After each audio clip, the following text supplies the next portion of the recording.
forget. Oh. Hearing none of that, Just doing the pledge. Oh. Madam Auditor, if you could please read us the minutes from the last meeting. May 30th, 2023, the Board of Supervisors met at 9 a.m. with Ty Rosberg, Chairman, presiding, members present, Schultz, Dozark, Rosberg, Mulbauer, and Hayden. Minutes of the previous meeting read and approved. The board approved hiring of Ucia Barrasso, seasonal nature center assistant in the conservation department. The board approved hiring Brenda Schramm, motor vehicle clerk in the treasurer's office. Board approved the hiring of Bryce White, maintenance employee 4 in the engineers department, and the board approved the hiring of Elliot Cook, maintenance employee 4 in the engineers department. Paul with HR One Source had a discussion with the board about services they provide. There was a discussion by the board about the use of explosive devices and guns near residential areas and having a possible ordinance. On motion duly seconded, the board adjourned 11:34 a.m. Agendas for the next meeting are posted and available at the courthouse on Friday, 4:30 p.m. preceding the next meeting. Do we have any additions or corrections to those minutes? Like we weren't here very long Shortest last minutes year. for 2.5 Your agenda looks so short. If we could fix that a little, that would be great. No, I'm just kidding. I don't think you are. Alrighty. Oh, gosh, thank you. Yes, ma'am. Thank you. Check last week. Let's see, now got their, this, now let's bring up the supervisor's report. Who had a long meeting last week? Anyone? Anyone? Gene did. How about we start with you, Craig? Maybe I did make you start last week, didn't I? I had Department of Corrections meeting, Ah, and of course, that's changing. We're now becoming an advisory board. I know Gene is always wondering about Crawford County, which makes sense, Yes. but as far as us in that, we're in the 6 counties, 16 counties total, 6 counties out of Sioux City office. We're one of those 6. The other 10 counties are out of Sheldon. In Crawford County, there are a total of 83 people currently that are under, I guess it'd be parole. 10 of them are under self supervision, and that's just a paper supervision that's monitored by the community program monitor. 22 are L1. Those just have a Skype contact every 6 months. 27 L2s, which means 1 meeting and 1 collateral contact every 60 days. 6 are L3, which get 1 meeting per month, 1 collateral contact, and home visits as needed. 8 L4s, which are 2 meetings per month and 3 collateral contacts, and also includes home visits. And 10 L5s, which get 4 meetings per month and 4 collateral contacts, and also home visits. And a collateral contact would be a significant other, spouse, family member, employee, employer, therapist, that type of person that they are also in contact with. Moving forward, we're going to continue to meet once a quarter. So the next meeting is in September. As far as the advisory board, I guess, is concerned, there's still a little, I think, unknown as to what exactly the role of an advisory board is. Maureen Hansen, the director, did say that throughout this summer, she was going to be in contact with every board of supervisors. So she will be coming sometime throughout the summer. She'll be here. Sorry, who's the voting members? Is there some county supervisor or all county supervisors are advisory? Oh, yes. In my opinion, what an advisory board is we'll take that under consideration next. You know, it's just, thank you for your advice, but we'll do what we want. Not much teeth in it, is there? No. That's the only meeting that I have. Oh, I'm feeling real bad about my freight advisory board. fucker was listening. Okay, that all you had, my neighbor? That's it. Mr. Schultz. That was a pretty dull week for me. I did go over and see Kyle, I guess I should say. We went over and looked at tower over by Charter Oak and kind of got a little history on the towers. So I appreciate Kyle doing that, spending, taking time out of his day. Sure. You Be visited home the about bridge? 1 AM. What's that? You visited the bridge there? I did not. I was supposed I to. haven't been up there I didn't about a go. week. They're gonna, I talked to Paul there for the deck next Tuesday. Next Tuesday? Weather permitting, which then the grading and approach works. He's thinking middle of July, it'll be open for business, weather permitting, and subcontractors commit to it. I know some of our local neighbors are checking with them diligently to, because all that, they'll say, they think they're gonna be done by the 1st of July. I don't think they're gonna be done by the 1st of August. So we got people watching already, but that's good. Some of these construction projects are probably gonna have to start worrying about dirt being too dry and packing in. Yeah. Remember along 59 that year, they had to add water to fill dirt, to get it to pack right. Keep it so it wasn't powdered, yeah. Right. Yeah, there's always that. Hopefully we don't get that bad. Okay, Ms. Hayden. Like I said, I did not have any official meetings, just did a lot of speaking to taxpayers and citizens about some of the issues that we have on our agenda for today. So I'll bring those things up when the agenda items come up. So Okay. just some opinions I got to help. You know, sometimes when you have issues that come up, you have your own opinion, but really who you represent are the people that are out there. So you throw it out there. Am I making too much of a deal out of this? How do you feel? And it's all over the board with the difference between micromanaging and being a good manager, things like that. So, yeah, long conversations, but I'll share those later. Okay. I yield my time. Oh, Mr. Mulbauer, the floor is yours. Very much like Gene, a lot of what I have is already on the agenda. I do want to say, on my conflict of interest, I know Taya will not be here today. Yeah. But with the Recovery Center, I am a board member of MRCH, so I will abstain from any voting. Okay. When they come to visit with us. Okay. I do have Region 12 on Thursday. We have quite a packet to go through and discuss. So that'll be Well, that's good. a good meeting for us. Otherwise, check out some grading project like South of Town, looks great. The bridge by Dan Scheckinger looks good. The rainbow? Yep. Good. Good, thank you. That's where I'm at. That's all I got. And I will say I do have a meeting set up with Steiny after this meeting to talk about these opioid funds and how I think he can use them. And so he's gonna make himself available to me today to talk to him about that. Oh, good. He said to call him. He was here. He was in your office a little bit ago. He was? He said he would be back in his office today. Okay.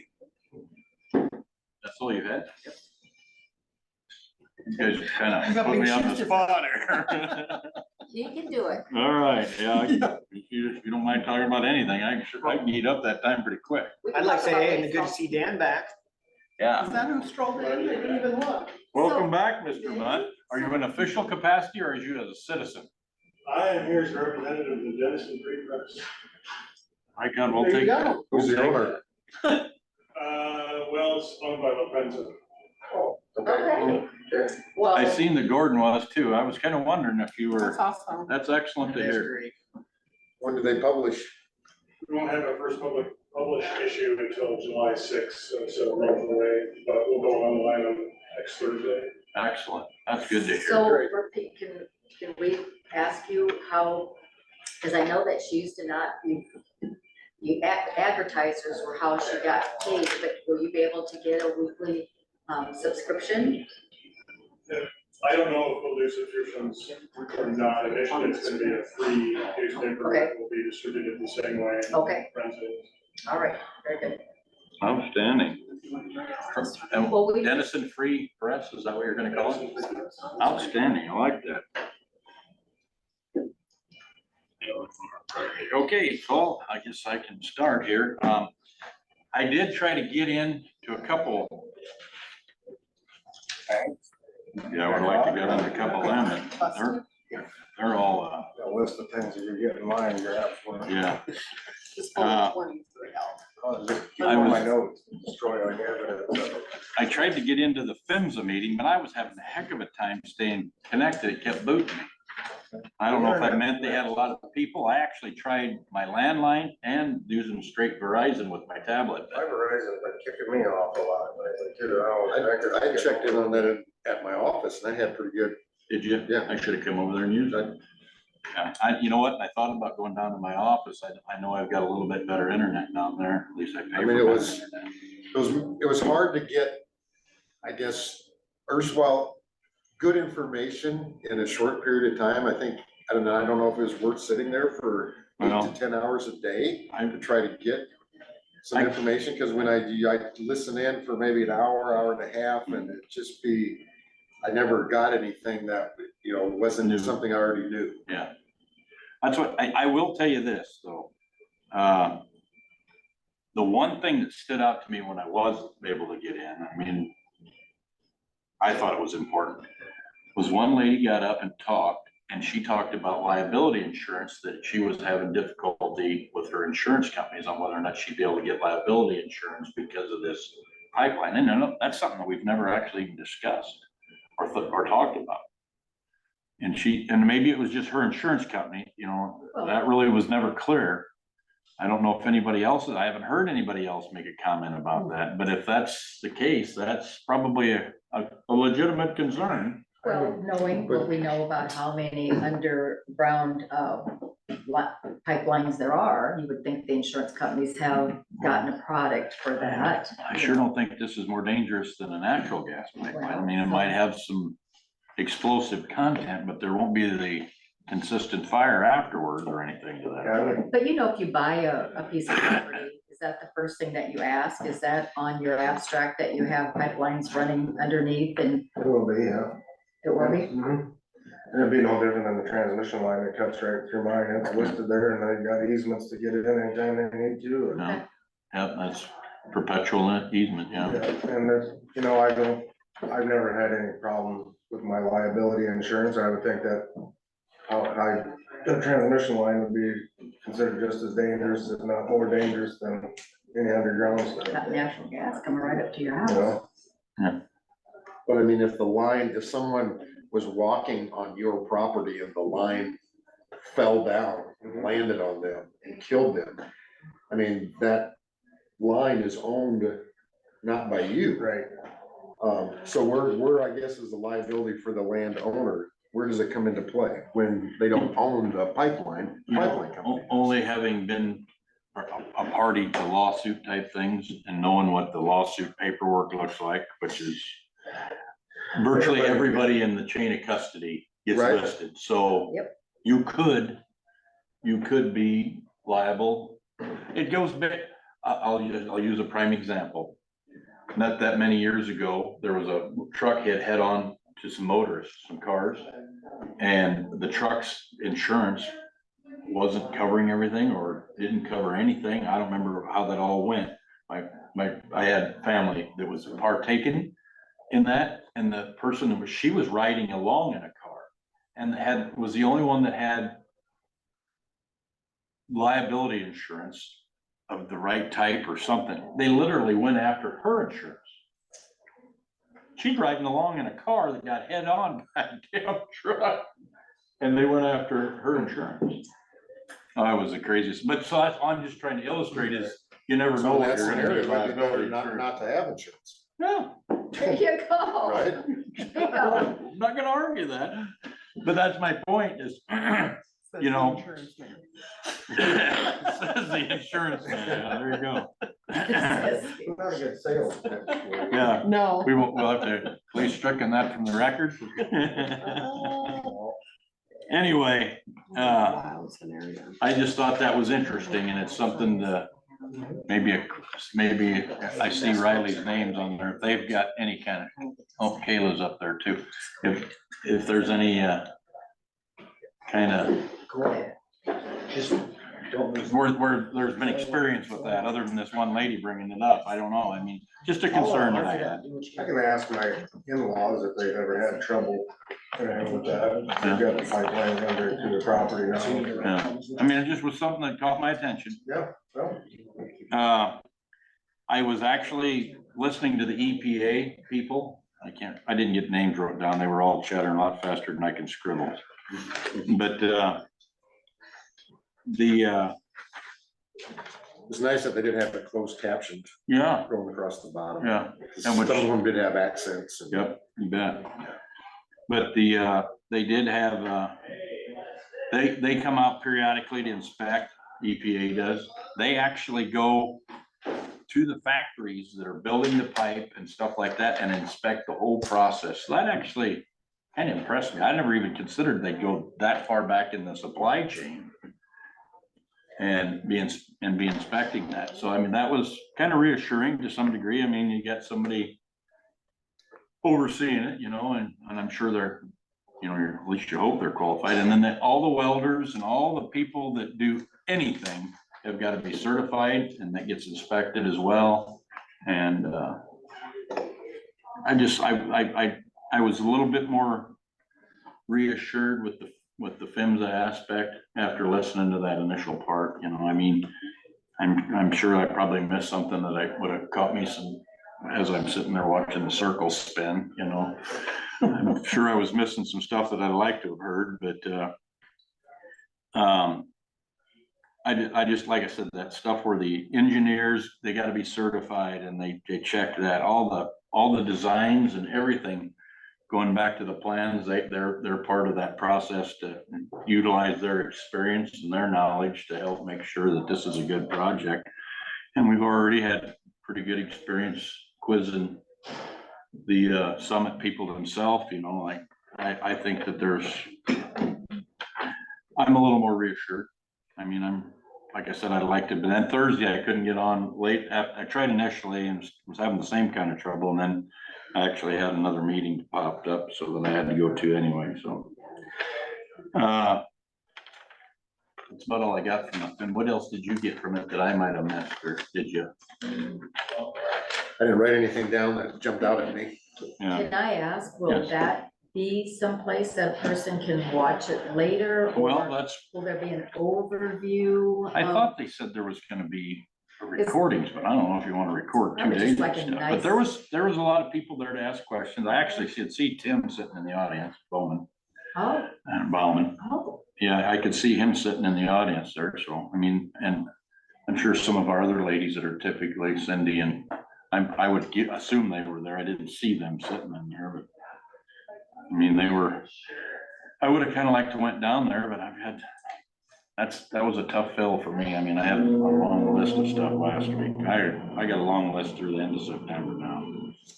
But anyway, then I also did some NACO meetings last week, the debt ceiling stuff. There's gonna be no entitlement cuts. I mean, I hate that word, mind you, but Social Security, Medicare, Medicaid, it's not an entitlement. I get that. But that's what they label it under. So that's why I said it. That's why I just said I hate that word. I know you did. And no defense cuts. And in fact, this is also something that you can go back and, now these type meetings are recorded, so I can go back and get stuff if I need to. And I actually took pictures of some of the stuff. It's always easier to take notes, take a picture of it. Would they bring in an expert on some of the policy and? Yeah, they had two, well, you know, just like what, these are two legislative. Jamie and Lucas, Lucas and Jamie, yeah. they got their name. They got their NACO guys that do that. And this, a guy and a young lady there, and I can't remember their names. I'm too new with all these people. I don't remember. Like, I don't remember Jamie's and Lucas, and I see them a lot. Anyway, they give stuff, and then they've got other people. They must have a little bit bigger staff for sifted. Of course, if you've seen any of it, every now and then Colby will send me stuff that people are questioning about what Senator Ernst has signed on to, and he'll send me the whole damn bill. Oh, I should go find Cullen to help me read this, you know. So I suspect they need staff to help them sort through that. But,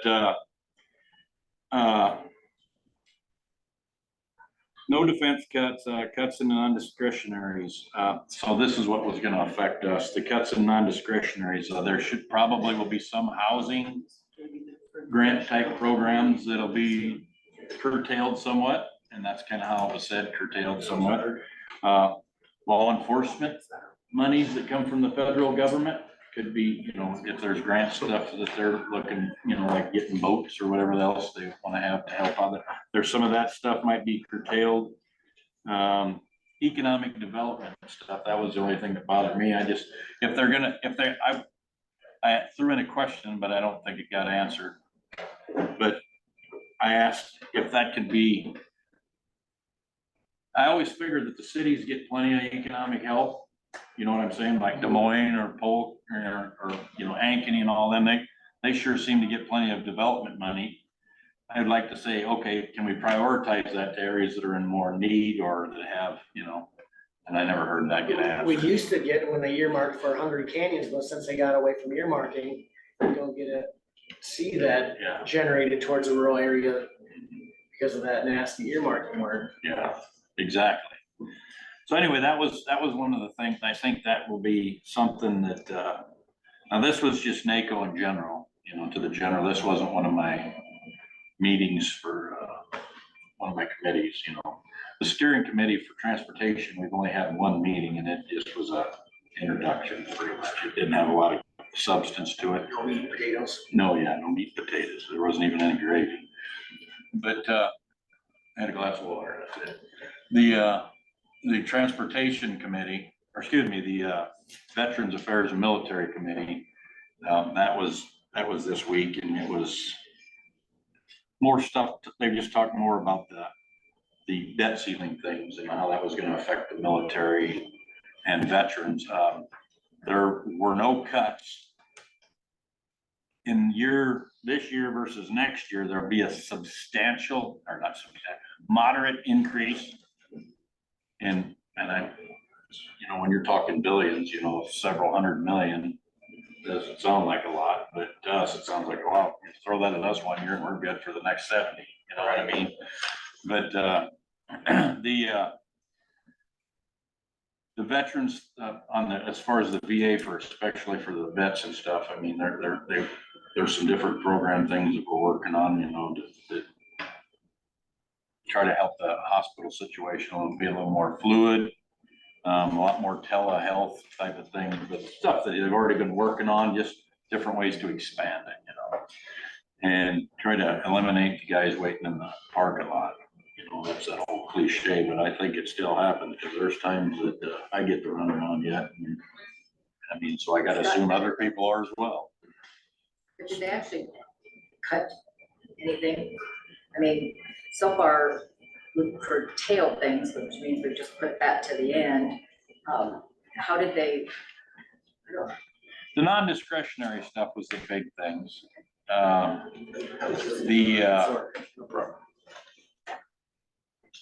to remember how they worded everything there. That's kind of the key too. The wording is still kind of sketch. You know? Ty, did they explain? Refresh my memory, but some of what is already approved.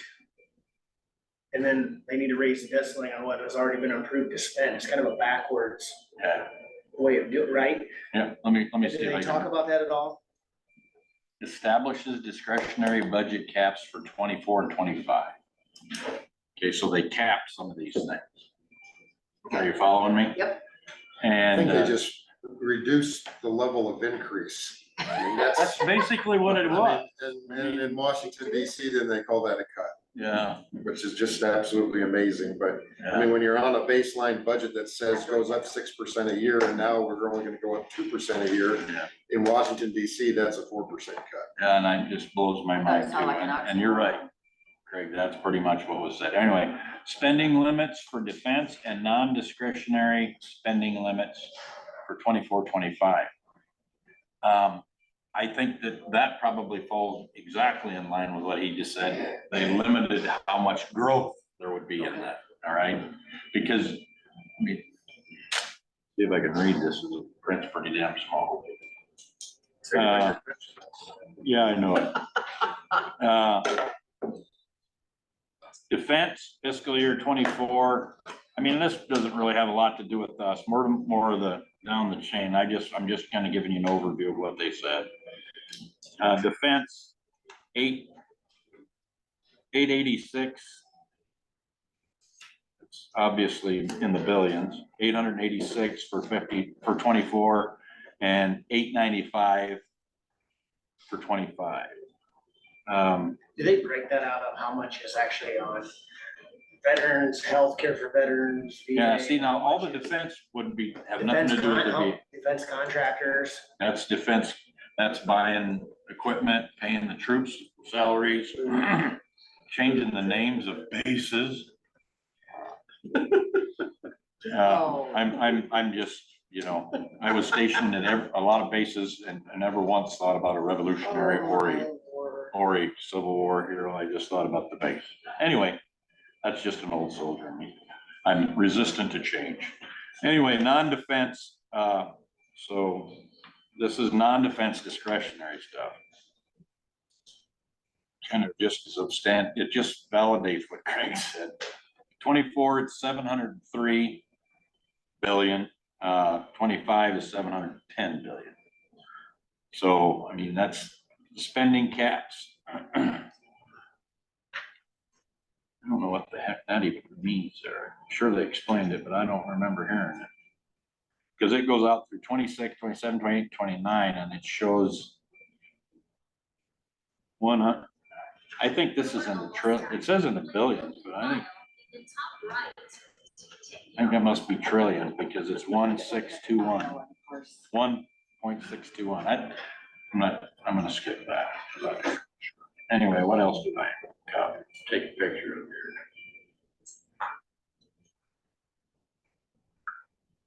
here. I'm really working hard to get through. You're doing great. Permitting reform. Okay, that was a different meeting. I was in the permitting reform meeting too. And I've actually got a guy calling wanting me to support this, and it's actually something that NACO supports. Includes portions of the Builder Act, which addresses long-standing county permitting priority. Supposedly they're good. They want to streamline permitting from the federal level down. And I can't get this young man that I'm talking to is supposed to give me a straight answer. I said, are you gonna start interfering with how we do our permits at the county level? And say that once the national level has been established, how somebody can get a permit, whether it's a pipeline or a tower, wind towers or any of that, we're not allowed to alter it. That's what I'm worried about, because in some senses, most counties are unique. You know, every county might have a unique situation. Now, I get the safety aspects, like the PHMSA thing, especially after watching that, you can see all the deep. I sure don't want to have to go to a factory to inspect pipes being made, you know? So it's nice that there is something at the higher levels that are doing that. do you mind, since we have a little time, Jane's gonna run over and maybe grab Sarah and just have her walk us through the increase and make sure that it's. Oh, because that's not on our times, is it? Yeah. We could do that. You want to go over and get her Just that? you know, we don't have to get into a budget amendment or something like that, but just to explain it, how she's got it covered in our budget. Yeah, that'll help me eat up some time, so I don't have to stutter my way through that. Not to interrupt. No, that's fine. You can bring a point of order. Thank you. Anyway. So the permitting reform thing, I have got a lot of questions. The more they talk, the more questions I had on that, because they would establish lead agencies for reviews, limits the number of pages for environmental impact statements and environmental assessments. I don't know if that's the best idea. I'm trying to figure that out. I mean, but I don't know what all they have to do either. So, I mean, maybe they gotta jump through some hoops. It's kind of, repetitive. So maybe I would like to see them cut down the size of government, period. So that's what this is supposedly gonna do too. Okay, welcome. I'll cut off what I'm talking about. Sorry. That's all right. This time. Thanks for coming over. That's what I meant. Him, I'm taking all the stuff off the Ag Advisory Council that you suggest. Okay, You've got it. What is your raise and how much? I I have don't, it. it was in the packet. I think it's, right you got there. it, you got it. The Yeah, one with your the whole green paper with the green paper clip on So it. our question Right, is, okay, yeah, how will that that was my make your paper. budget next year with that It's- increase? So it's going to be about 1,300 more. Okay, So I have some in my postage. On that the I year? plan- What, Yeah, for the year. Okay. I plan to.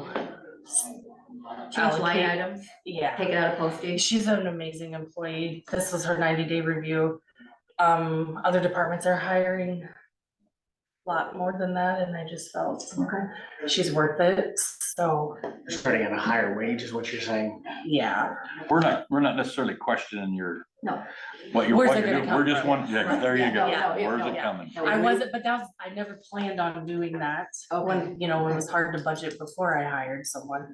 We already did the budget, hired her. She's a great employee, so I kind of felt like, what can I do that's just enough To show your appreciation. to keep her? Mhm. And then it's in my budget. I will just plan to Take it out of your postage. and move postage it over to or office wages. supplies or, right. Well, we don't get a lot of amendments from the recorder's office. We just don't want to start getting any. No. I guess that is a question. Do I have to do a whole amendment for that line item? No. Here's the No. question that I have. Yeah. So what'll happen, because when we did the budget, we agreed that we did that in postage. So now what changed that we don't need that in postage? So anymore? I still have money in postage Okay, now okay. that I can, So every year, did we have too much in postage and that just? it just kind of depended. Okay. So I think there's you're gonna buy 3,000. some ahead postage Right. this year. Okay, Right, You spent less than you expected, so you're gonna purchase ahead. yeah, You and know, postage is kind of different. It goes up a lot. Well, it goes up a lot more than. I it know. goes down. But yeah, it there's. just goes up. 'cause- With passports, some years we do a lot more passports, so Yeah. that kind of changes too. Sure, yeah, So there's some in there, and then office supplies, and I think there was another line item that I was looking at. a lot of times before we sign something, we kind of want to see how that's gonna look going forward then. Right. Because we'll want to. I plan to watch it very closely so that it stays where it needs to stay. And nothing goes over. Got it. We were just Okay. passing it Yeah. around and just. Yeah. So, do you have any other questions? Everybody good? I'm fine. You good? Perfect. Apparently we are Thank you for coming over. Yeah, Appreciate it. Thank you very much. Anytime. This is a lot easier. Thank so you. You're welcome.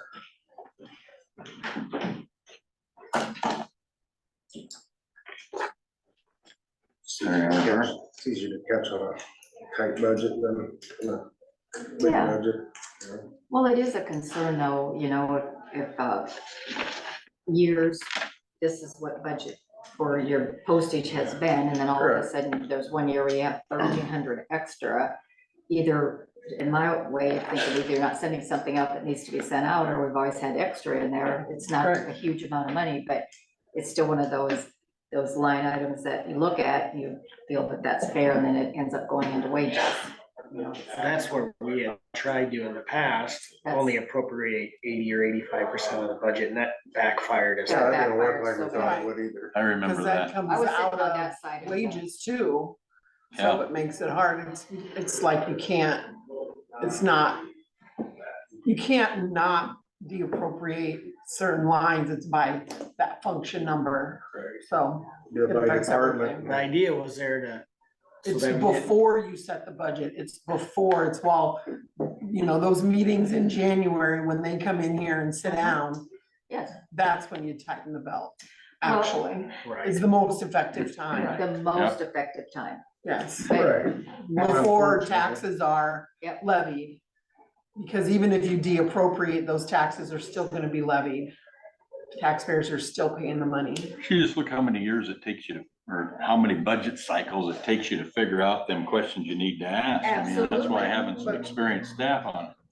Even at them, you know, we ask them questions and they present About, a valid point to why they need them. Yeah. You know, and I'm not, me personally, I made a But now, question to now you, it's good enough to go into a salary, so. yes. And I'm not saying Kayla's not worth it, Unfortunately, I I'm mean, not saying that at all. there's those things that they present a valid claim to them at the budget time, so we approve it, and it's like, so, you know, maybe her passports were down Right. enough to where she can afford to buy some Right. postage ahead. So we should always let them over budget and postage, or, That's- and I'm just, that's just one Well- specific thing, I'm just saying. Well, How many over the budgeting uniqueness can you, yeah, of I some of know. that stuff that, all right, okay, so I did 400 passports last year. Now this year, like, you Right. know, the travel expenses are all going up or whatever, we only did 100. It's COVID, So, you know, so we travel. planned No, for I 300 know. more passports and the cost associated with that, but Well, we had that during COVID, you know, when there were not as many eyes on children and there was extra money in the detention line item and that went to, you know, so, and how do we know? And when somebody tells us that we don't give them enough money to run their office, we don't wanna be those people, you know, that you need $3,000 for postage and we take it back to 2,000. And it's not enough to run the office and we don't do it on a daily basis. So what they tell us in January is we just hope that we're getting it right most of the time. But it was good we're information. taking elected officials' word on a lot of stuff, that's what they need. And they are elected officials, it's the That's public's exactly duty to right. know That's exactly right. And then, how they're running the office. and, We're setting the numbers based on what the information we have. you know, I think the last couple of years, we have had some success of trimming some of that stuff up, and there's always a continued process. No, I think you're right, Cal. You know, you make a little note of this, that you have this money left over. Well, the other thought is you treat our fund balance like our self-insurance fund, and so you did go across the board and say, we're gonna cut drastically by department 10%, and when they need a budget amendment, you do it, but if it dips into our general fund and starts lowering it, we know that we cut too much. Speaking of that, haven't heard nothing back from our insurance people. They were gonna do some analysis, because I talked to them, I called Craig to see where we were at with, Oh, yeah, what was that?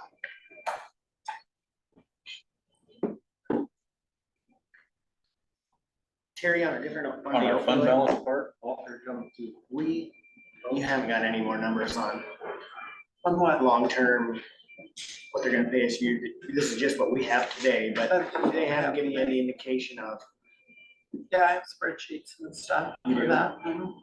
I can bring them, I can print them and bring can them you next finish the week. sentence, so I know what you're talking about? How much funds we're gonna get for how many years?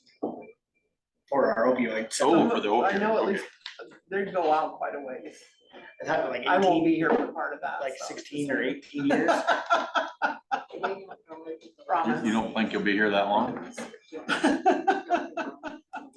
a fishing rod in your office too. Oh, look out. Got a fishing pole too.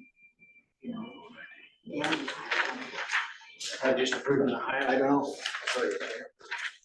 Nope, don't need one of those either.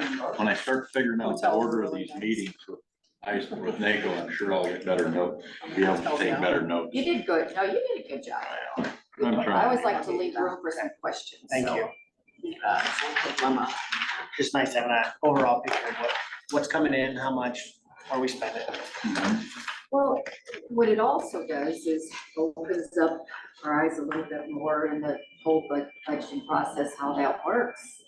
Every year it's something different, it seems like, for me, anyway. Looks like they've had some things as we We're go doing the too. same office. Well, I've learned something every budgeting process, Yeah. I've learned something, so. Well, And I'm gonna, Amy Segabart is the one that's training to replace Susie Yeah, long-term. That's, she was up in the That's side nice. working for the Yeah. state of Iowa, so I don't know if that tells me about wages and benefits though. that somebody would come from that department, go into that department. Couldn't be hours because they have great hours, and they also got that extra holiday off, some of the state folks did. I was reading more into it. There's always, you can always come up with a couple more questions. I got 100 of them. All right, start naming. Right now. Kyle's gonna take notes. Question number one. Don't ask questions you already know the answer to. That you don't really want to know the answer. That's maybe a better way to put it. Okay. Everything else is on the, I did, I was trying to get some clarification because I had it on a pretty good source that the governor is coming to Denison this week to award Gracewell an outstanding service award. Oh, But I cannot find, Was you it know, on where, that calendar, I wonder, I saw yesterday? Huh. I don't look at it. I think it's an award for quality care and healthcare facilities. You're on our Okay. advisory board, just call her up and say, hey, I got some advice for you, and then kind of leave, hey. Now, what's your calendar look like? Are you gonna be in town tomorrow? So, but I didn't know if that was this week or next week. I guess I thought it'd be easy to find online. I figured they'd have it, but oh my gosh. maybe they haven't announced it yet. You know anybody in our office you could call? That's how I got the initial inside I'd information. say that that's the probably governor pretty was good coming. info. That's probably I pretty got good that info. number. Right, so I thought I I'd be haven't able to heard. clarify that by going online and finding it, but I can't. It's finding it. So this is what I gotta start worrying about now. After last weekend, I politicianed out for a while, down at the Ocean. I seen you rubbing shoulders with Pence. Yeah, that was actually, I had a pretty good discussion with him. Mark Warner wasn't there with him, was he? I'm No, jealous. no, he wasn't. Okay. No. Yeah, Excellent. no, actually, I had a nice discussion, and you know, it kind of amazed me, I said, do you remember coming to the pork tent in 16 when you guys were running? And I said, you were getting ready to leave, and I hollered, Governor. And you turned around, and I said, I reached out and I grabbed your hand and said, go save our Constitution. And he said, that's what we're gonna do. He said, I do remember that. And I That's- said, you're not done, get back to work. He said, I will. She said, vote for me, I will. But, yeah, well, you know, it's a never ending process. That's, as Mr. Franklin said, if you can keep it. But, everybody seems to be after their fair share of control of that piece of paper. Anyway, anybody got anything else they want to bring up in the supervisor report? Hurry up, you get 2 minutes. Oh, but I'll pass my phone around. You're getting text messages? Oh, I was reading an email, but Oh, I forgot to return a call that I'm probably in trouble now. Somebody called and wanted me to talk to me before we had our meeting today.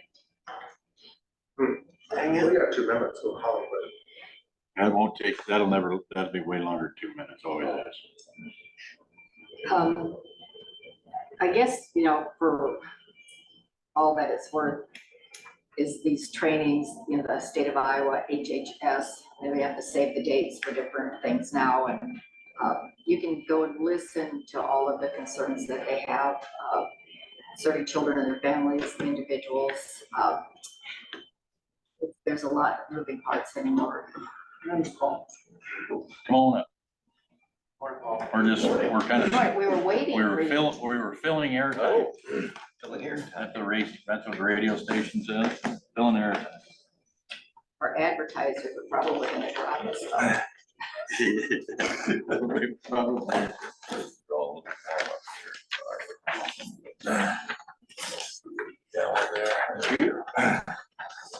Well, good morning. Nice summer day out there. It's beautiful, It is, yeah. Nice time like of year. baseball weather. That too. Yeah, a few things here. The utilities, just, it's kind of interesting that many municipal utilities replacement / installation of kind of a mess up last year. So they must have had other issues with that contractor. And we did find where they had bored under a culvert. They were supposed to bore. You know, we can't be out there babysitting people, but this is the problem that comes up for the utility man. That they gotta come back, either have the contractor come back and redo it, or hire someone to do it right, so. Is that what this is, they're gonna come back? I don't know. How do you find that? I mean, who found it? But they did that. Well, part of the cable was laid in the ditch, I think they did, and us, it's a combination of two things. It was supposed to be bored into the culvert, it was on top of the culvert. You know, and then they started looking some more, and so, I don't know the whole story, but it speaks a little bit to the issues of making sure that they have somebody out there watching their contractors. They bored on top of your culvert? And, well, they did actually bore, but they didn't go under the culvert. So they did, yeah. Yeah. So Kind of defeats the boring process. it does defeat the point. Could have just plowed that in. I don't know, you know, it's interesting sometimes, but so anyhow, welcome back.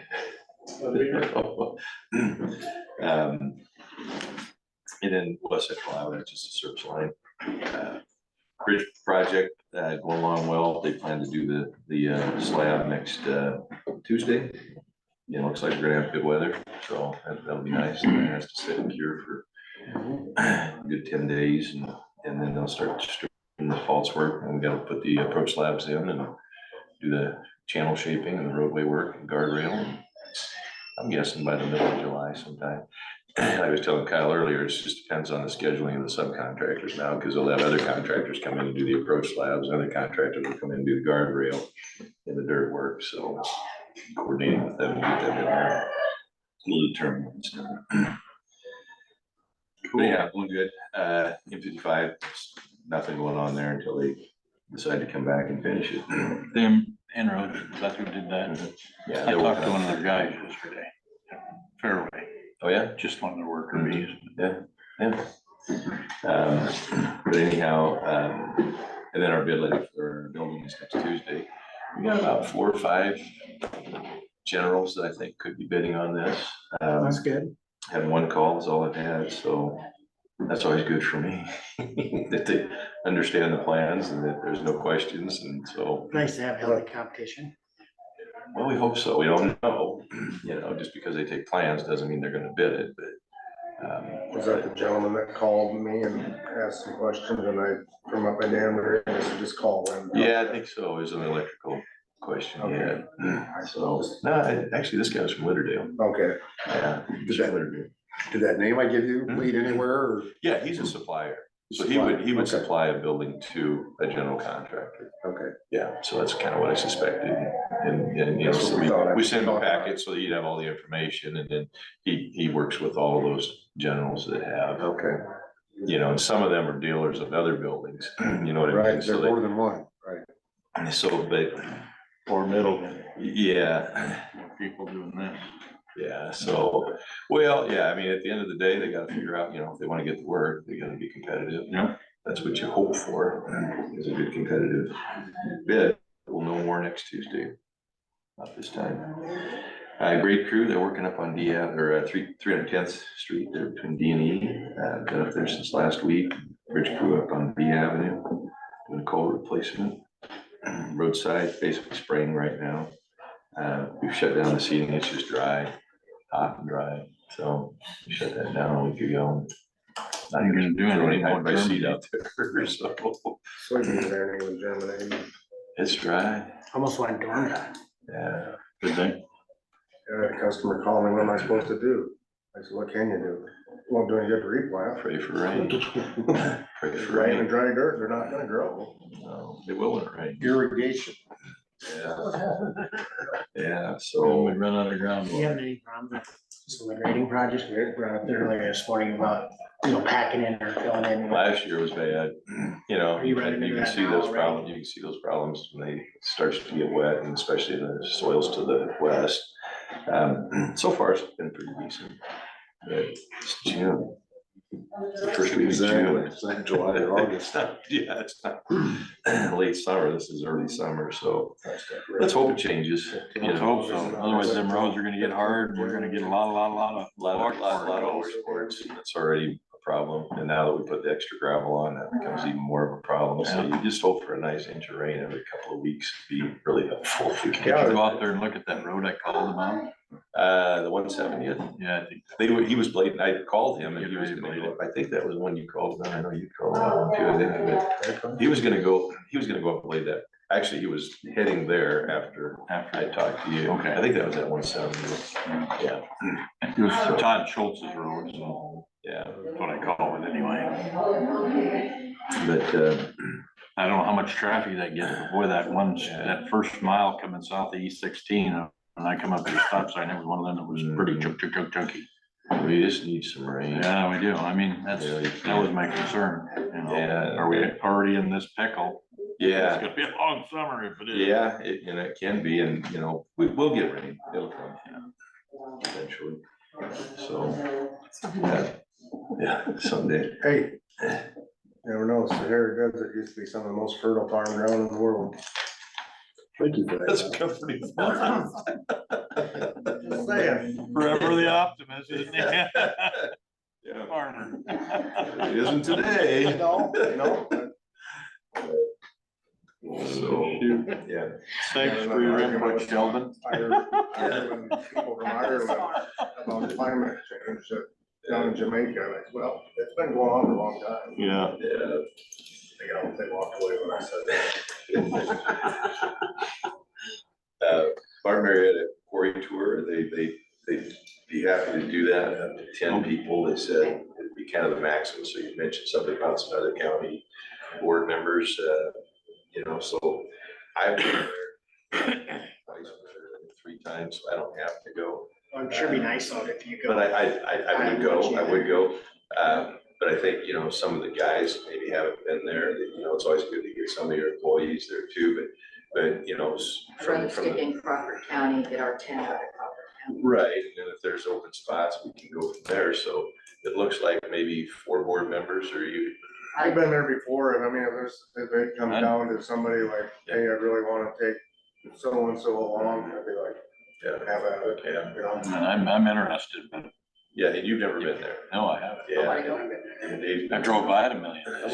So let's plan on 4 board members, which. Do we have to take Terry then? Or do you? Yeah, I'll go. It's a good trip. So It here's really 6, is. here's 6 for sure. And then, you know, I'll see who has everything. David's been, I think it'd be good, he manages the gravel haul. You know, so I'll try to see who's available. And anybody, you know, other counties can set one up. He just said from a vehicle standpoint, when they go down into the mine, it just tends about mostly what to do. So, but yeah, I don't know what days work good for you guys. I mean, Wednesdays maybe, or daily Thursdays, or. You know what?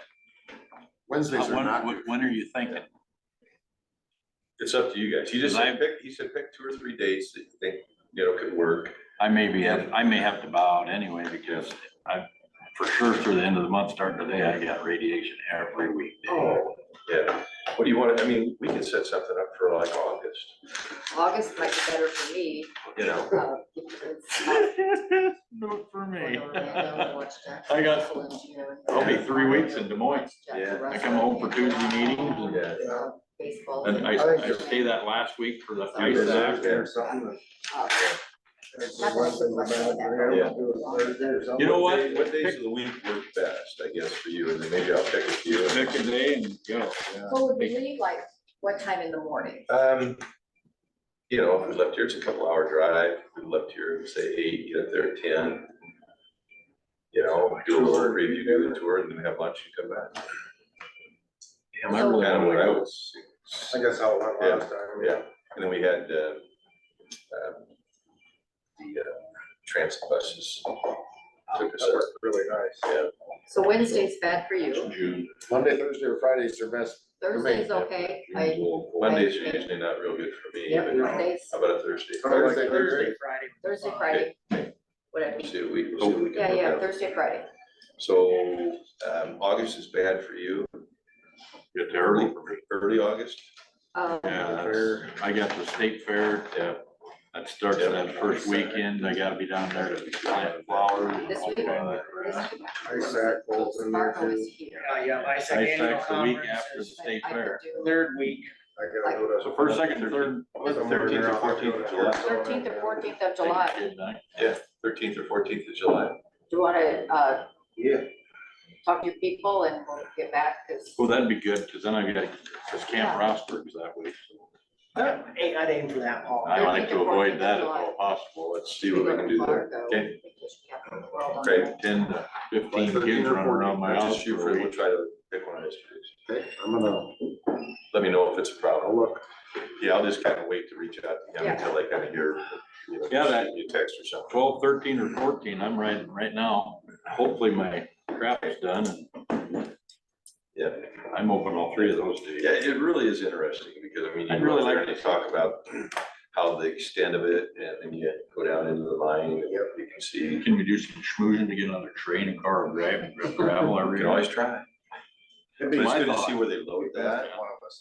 you know. Have how- a better contemplate or a better It understanding. gives you a of whole it. better understanding and appreciation of what it takes to crush limestone on the road here. So, And we'll figure out who we have for numbers and Paul, but I agree with you.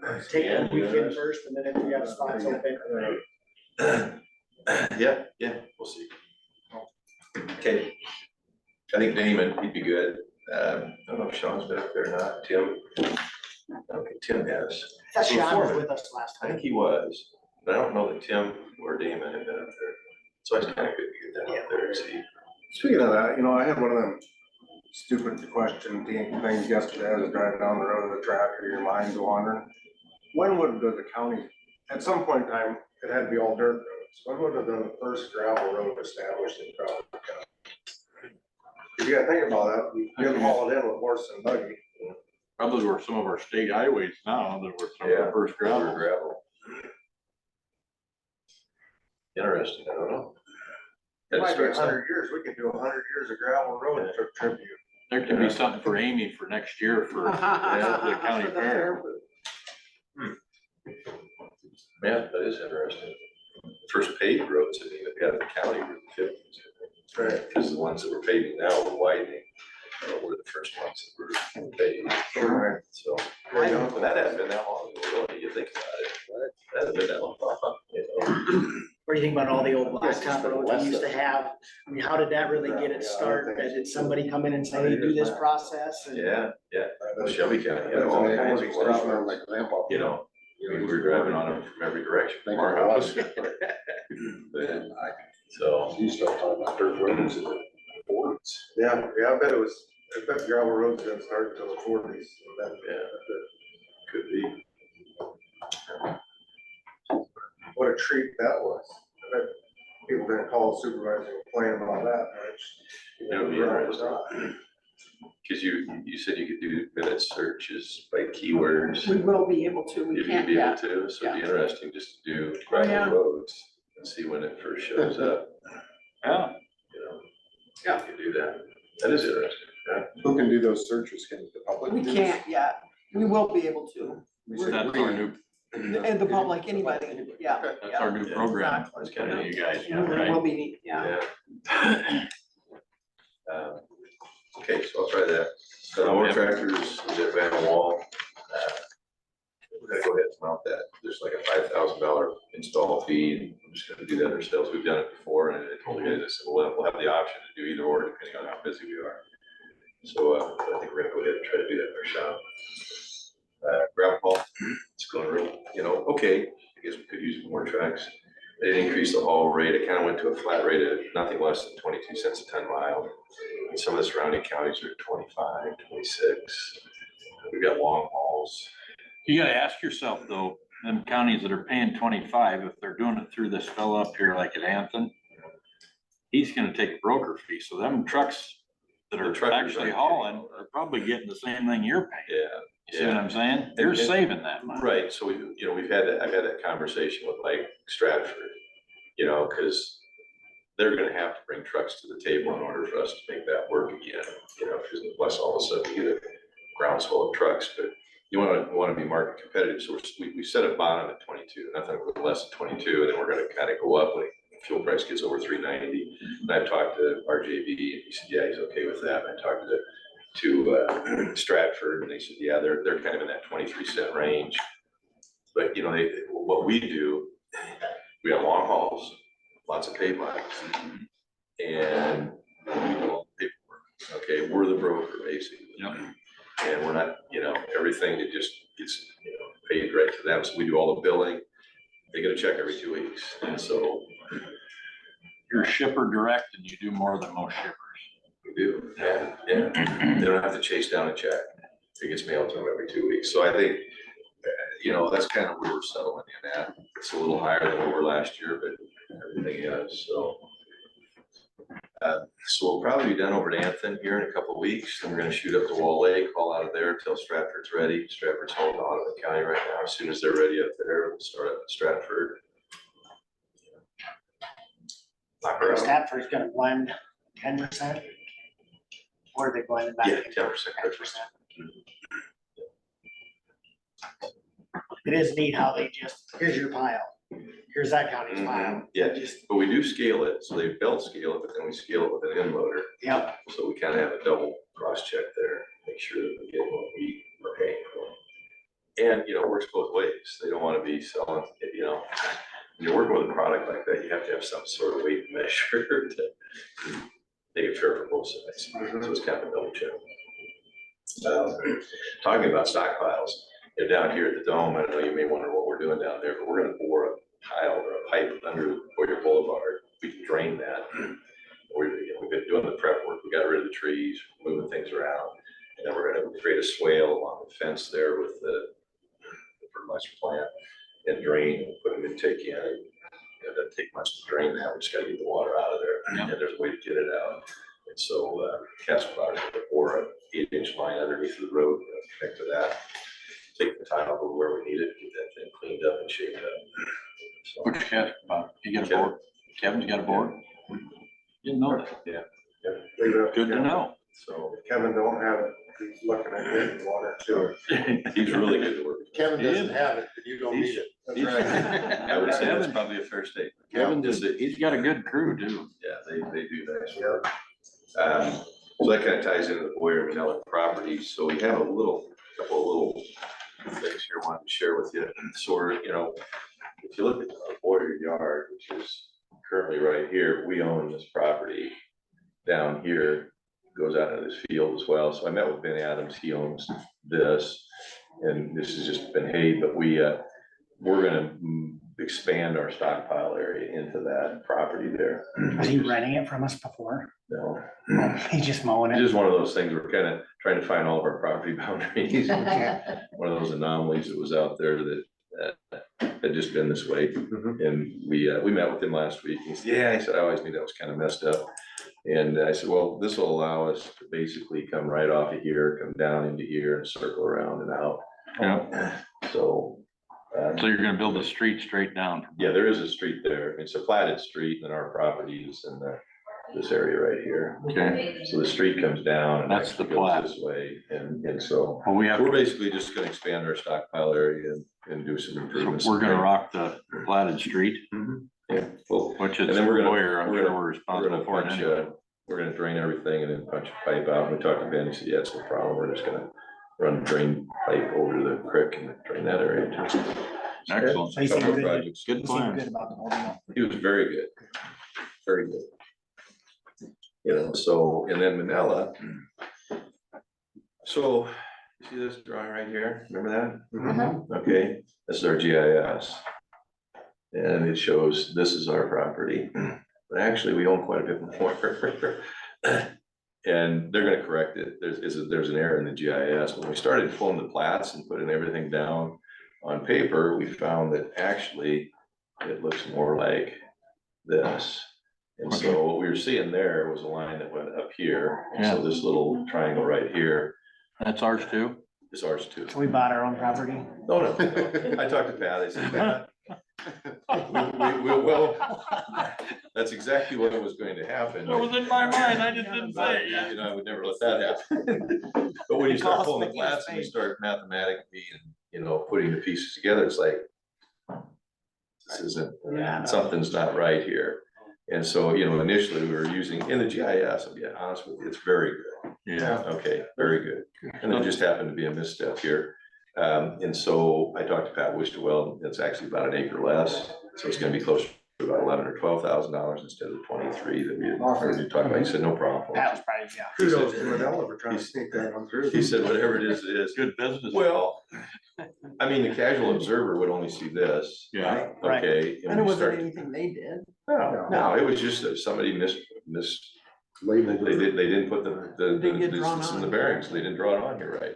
So, but just kind of explain to me We pay a lot of money. how long ago do you think that would have The happened? GIS. Yeah. I mean, just. I'm guessing when they redid Yeah. 141 is when we acquired that. Well, that's when we would have taken, they would have transferred title to this, to us. The assessor's office And does. yes, whenever that would have We happened. were paying that way. I don't know, probably 50s.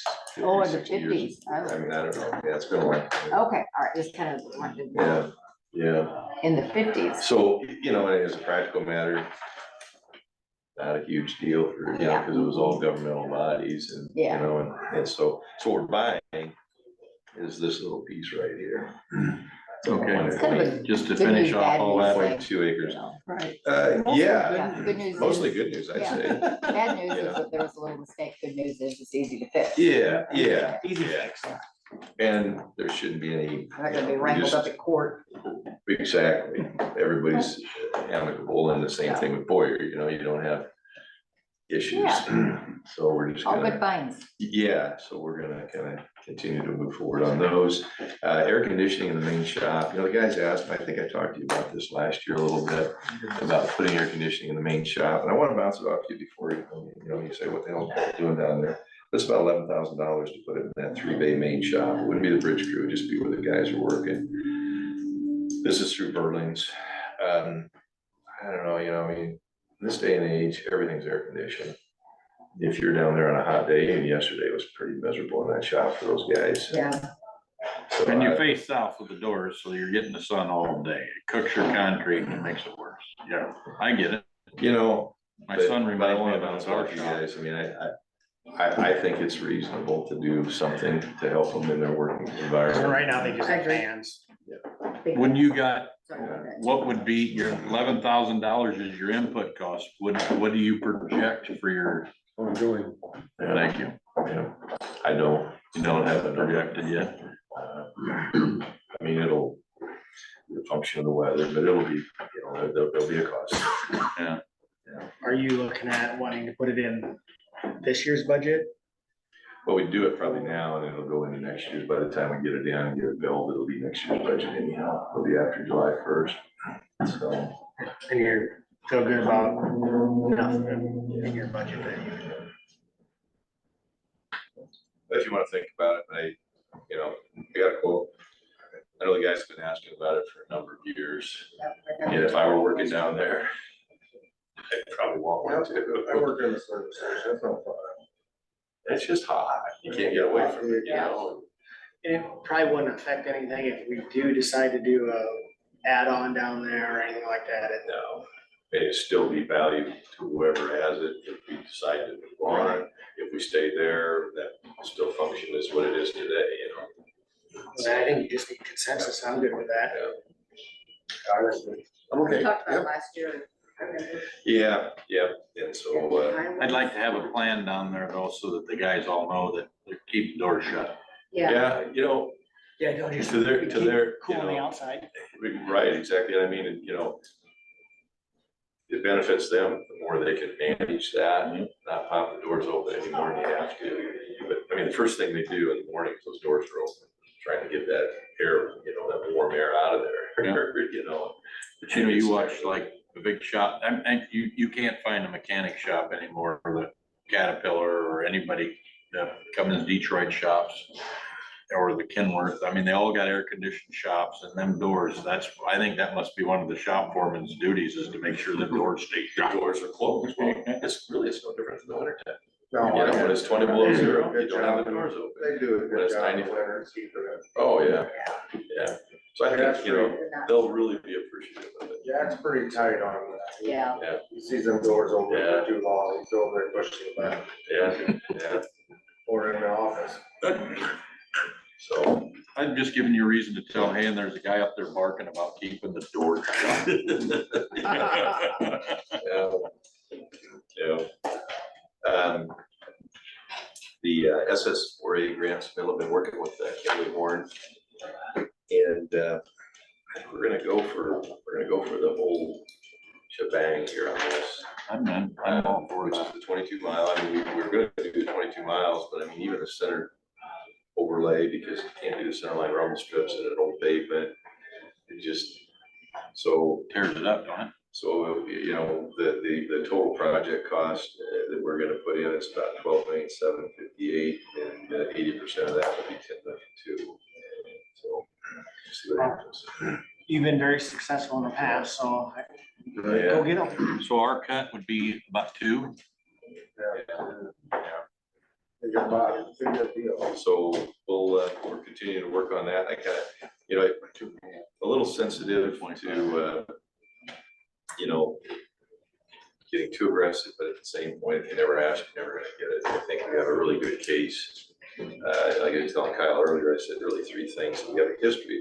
We did a local road safety plan back in 2018. We have a history of implementing the items that were set forth in that plan. So the plan was created to, you know, follow this to improve safety of roadways. So we've done a lot of that.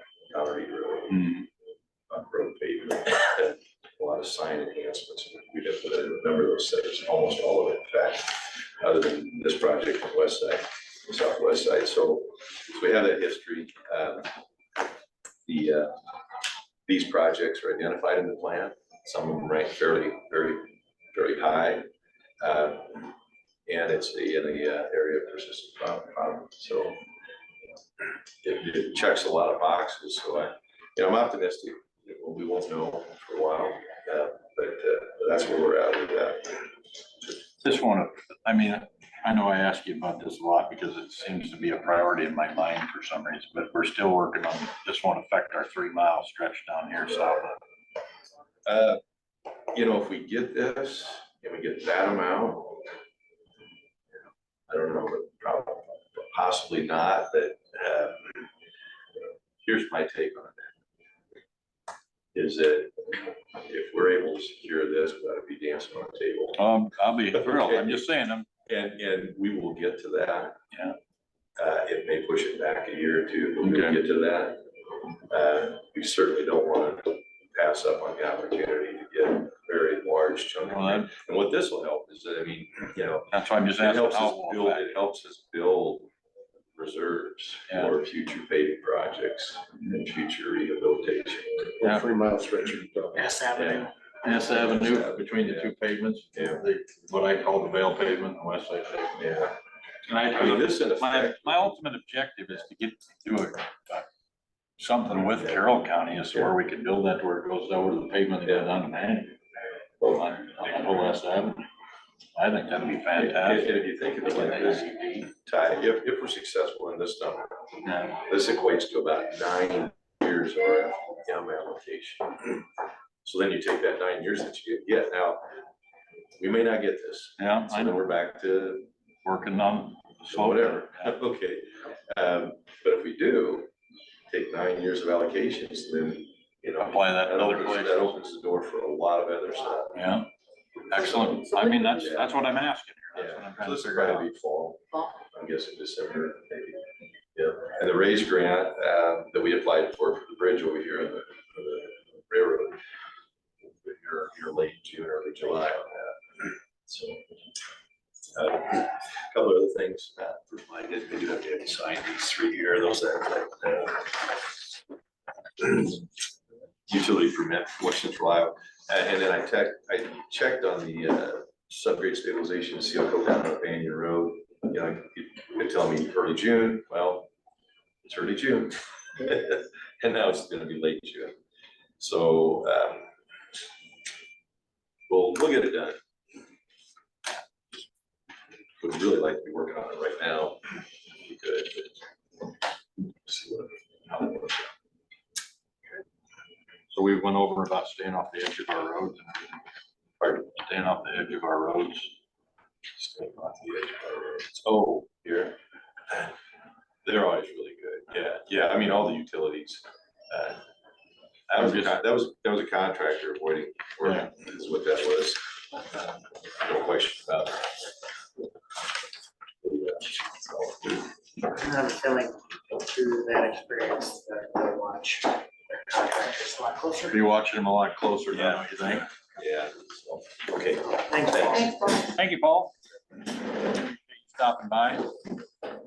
Good work. Okay, Tax suspension. down to the next thing. Tax suspension.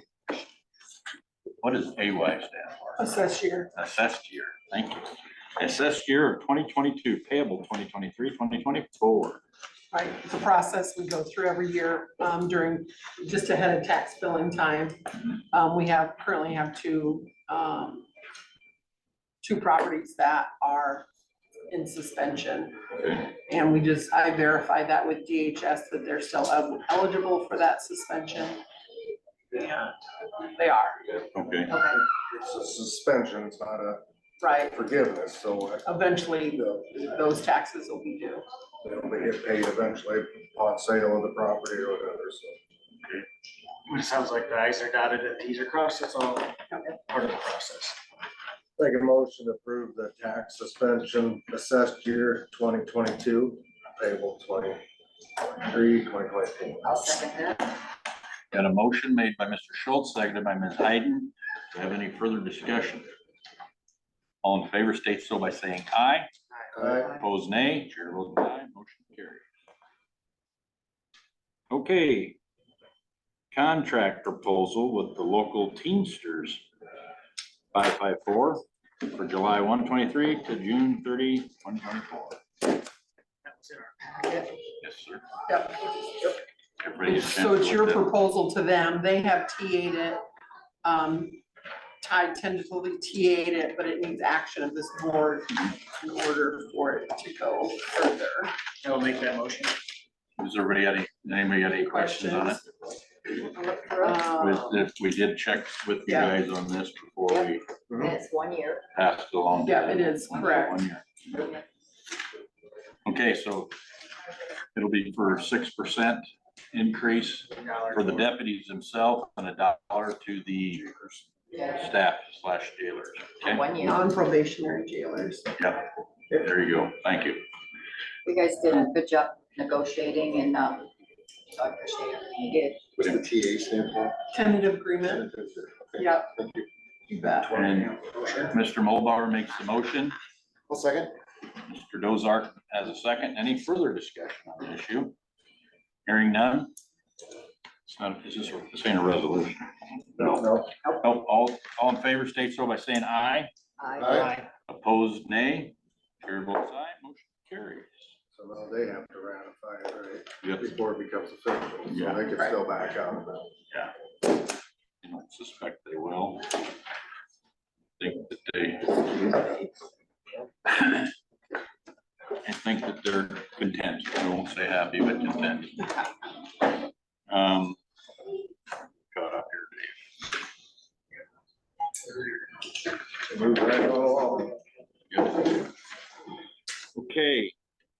Moving along, we'll have to postpone Taya Benami until next week. She was unable to attend today. We're moving on to discussion and potential to take action, but most likely discussion for over Paul and what he had last week, and it's HR1 source. And that's the payroll issues. Jane, would you like to start? What it basically is, and I did speak to a supervisor down in Johnston County, if you hired them as a consultant, they didn't hire him as an employee, they hired him as a consultant. And basically the takeaway is they place a value on a job. So in Johnston County, they actually have an HR department. There's, 5 people in there, a department head and an assistant, some secretaries, and they had come to the board of supervisors that they needed some help with determining what these various jobs, and as you're probably aware, Johnston County has a pretty large employee-based staff. So they felt that he did a very good job. They said there were some grumblings that some people you may give raises, you may have to take money away. It's not cut and dry, but if you do, decide to do this, you have to be prepared to go forward with the plan. And like Paul talked about, you need the buy-in of department heads and you need the buy-in of the compensation board, that this is, what these jobs are worth. They go through and they quoting from the supervisor, they did solid interviews for job comparisons. It was complicated. They were happy with the overall process. Supervisors were happy and supported it. Employees felt, what started it was some employees felt unappreciated. So their HR department asked them for some help in determining if in fact these jobs, were they being compensated accurately for just like Paul had said, the amount of responsibilities they had, the education they required, and mostly, and supervision, how many people they supervised. And so that came into that chart, just like he talked about. Let's see. Offices, you may find that some offices are overstaffed for the duties that they identified. And they were used only as a consultant. They came in and did their job and they no longer employ them. I had heard that possibly they fired them, and that's not the That's truth. not true. That's not Good. true. They did their job and they took their information and used that to better their process of placing a value on a job. And that's kind of the quote that she used several times when I was And speaking. that's usually one of our bigger Right, contentions right. too, so great point, Absolutely. great point. So that was just kind of the interview that I did with a supervisor that had used this particular company, and the overall process they were happy with. And I did write down that there were some rumblings among employees that, but if you identify, and actually when you go into it, I think as a supervisor, we have no idea what we're gonna find, if they're overpaid or underpaid, or we don't really know. And I know that there's job descriptions that go with these jobs, but we really don't know things that have been added over the years, things that are in the job description that really aren't being done, things like that. So I was overall impressed with the larger county that had used them. Would you say, Gene, I could see the other flip side of that, where employees would be very satisfied saying, hey, I am undervalued, and it's Correct. totally shows my worth, and it gives Totally. more weight to getting to where we need to be. Absolutely. If, I think it was my first day at work and I was told that people are historically underpaid. I didn't know how I would know right or wrong. I only know where I used to work and what I used to do and what I got, so I just think it's what we need to do to be able to move forward, to really understand, are we paying our people and showing appreciation for all the things that they do for our county, so. And being responsible to our taxpayers. Exactly, Yeah, exactly. exactly. So that's just my report on what I found out from another county. And Paul can, Thank you. You're I welcome. think Paul can do elected officials as well, in their job titles. Yeah, I think, well, did you get, cause we just still have our There has to comp be board. some sort of. Um, I think he specifically said last time that he doesn't do elected officials. Yeah, I didn't think he did. But Because then what then do that we need to affects the buy out of the comp comp board then? I don't know that we Because I thought he did. mentioned something about. Well, Do you remember they're that? opening I statement. came into tail end, so no, I don't, He I said just something about it, remember. but I didn't I understand think that. Gene said that the comp board's gotta be. Something to write down right, for a the question. comp board does, Yeah. and Paul, could join us, but today I think we were just having a This conversation. is just us talking. And with our department heads to see if they have questions or, just exactly how this is all gonna look, but I can certainly call Paul and ask him. And I think that would be our take action at the end of this, is if we want to move forward, at least in the discussion aspect with him, or if this was probably, I don't know. Dave, did you have something else? No, I guess I'd like to hear from the department heads that are here. I think it could be a very beneficial tool we could have to really identify where job descriptions, where salaries are at, wages are at, who's underpaid, who's not. I mean, I think it could really clear a lot of air of where we need to be. I'd like to bring something up that he brought up last week, before we even take anything from anybody, so that they understand something, because Gina talked about if they're overpaid. He made a great point. You wouldn't dock anybody's pay, because obviously that would be a challenge for them at home. Right. But you would probably freeze their pay until the process caught up with them in the percentages. And so nobody would be getting docked per se. They would be getting adjusted. That would probably be a better word for it. So I'd like to make sure that we clarify that, because I would never be for lowering somebody's pay, but I could see freezing it until we caught somebody out. And the other part of that was when they speak of comparisons with other counties and with private sector and say, well, they make so much more than I do. Packages are worth a lot. And in his own example, when they were saying that they're underpaid based on the comparisons, they did take into consideration how much more their county pays for their benefits. And so that equated to $3.80 an hour, what that benefit was worth. And they're just comparing an apple and an apple when really we have an orange and a banana. And I agree, I think though, the buy-in has to be done by the board of supervisors, the department heads. I mean, Yes. we can't do the study and then find out somebody's underpaid and then say, well, sorry, you're underpaid, but we just don't have, I mean, you gotta follow through with that side of it as well. Correct. Absolutely. No, I think this, in my time here, and Kyle and Dave that have been here before, you could probably verify this too. Every year when we're doing budget, job description gets brought up, and it gets brought up to what they do and all those things, and so that you can validate whether they're overpaid, underpaid, or properly paid. I mean, to me, this starts to solve that. It does. And what's complicated and difficult about courthouse employees is everybody knows what everybody else makes. Private sector, you don't really discuss that. You get a raise, you don't go to the coffee house, say, oh, you don't discuss it. It's actually in writing that you don't discuss. So this is just such a, and then we hear from other counties, well, you know, we could say Shelby County pays, and I don't know for sure what they pay their supervisors, but there's only 3 of them.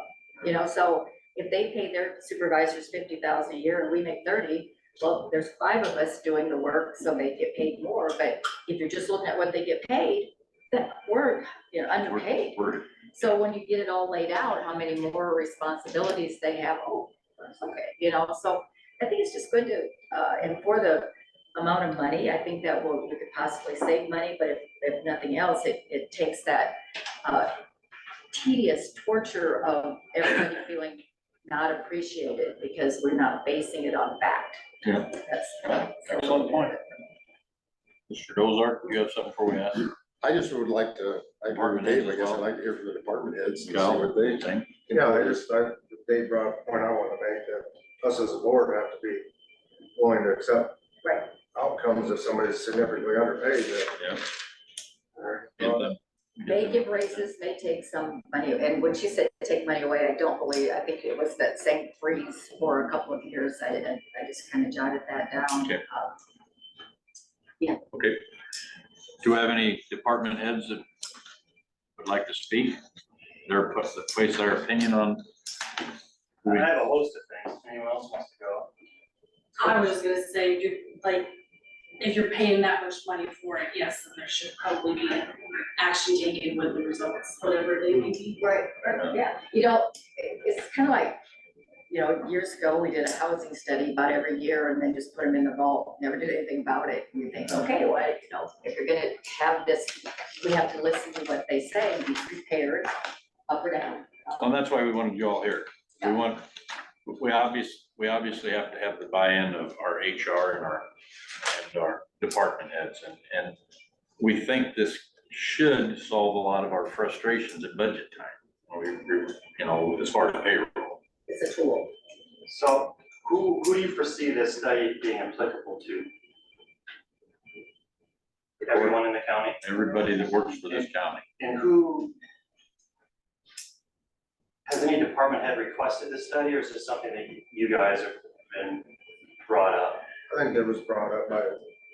Well, it was board actually, that brought it. It wasn't brought to the board by a. Gene and I seen it at ISAC. Couple years Seen ago. that other counties were using it, and that was 2 years ago, and we've been talking about it for that long.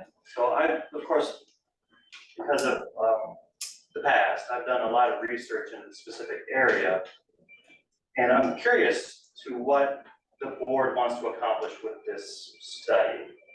There's no statutory authority for the board to determine wages of employees, of department heads, of elected officials. None of elected officials. no, So that's why my first question is who you foresee this being applicable to? If it's secondary roads, if it's the engineer's office, if it's departments without a separate board, like public health or the assessors, who have their own board. And if it's, I don't foresee it being applicable to departments with their own board or departments of elected officials. So then that means the providence of that, the authority to set wages in those departments rests with their board or with the elected official. And so if you want to do this study for the rest of the county employees, I mean, that's the board's discretion, and you can certainly do that. But doing a study for, I'll just take my office since I'm the one talking. Okay.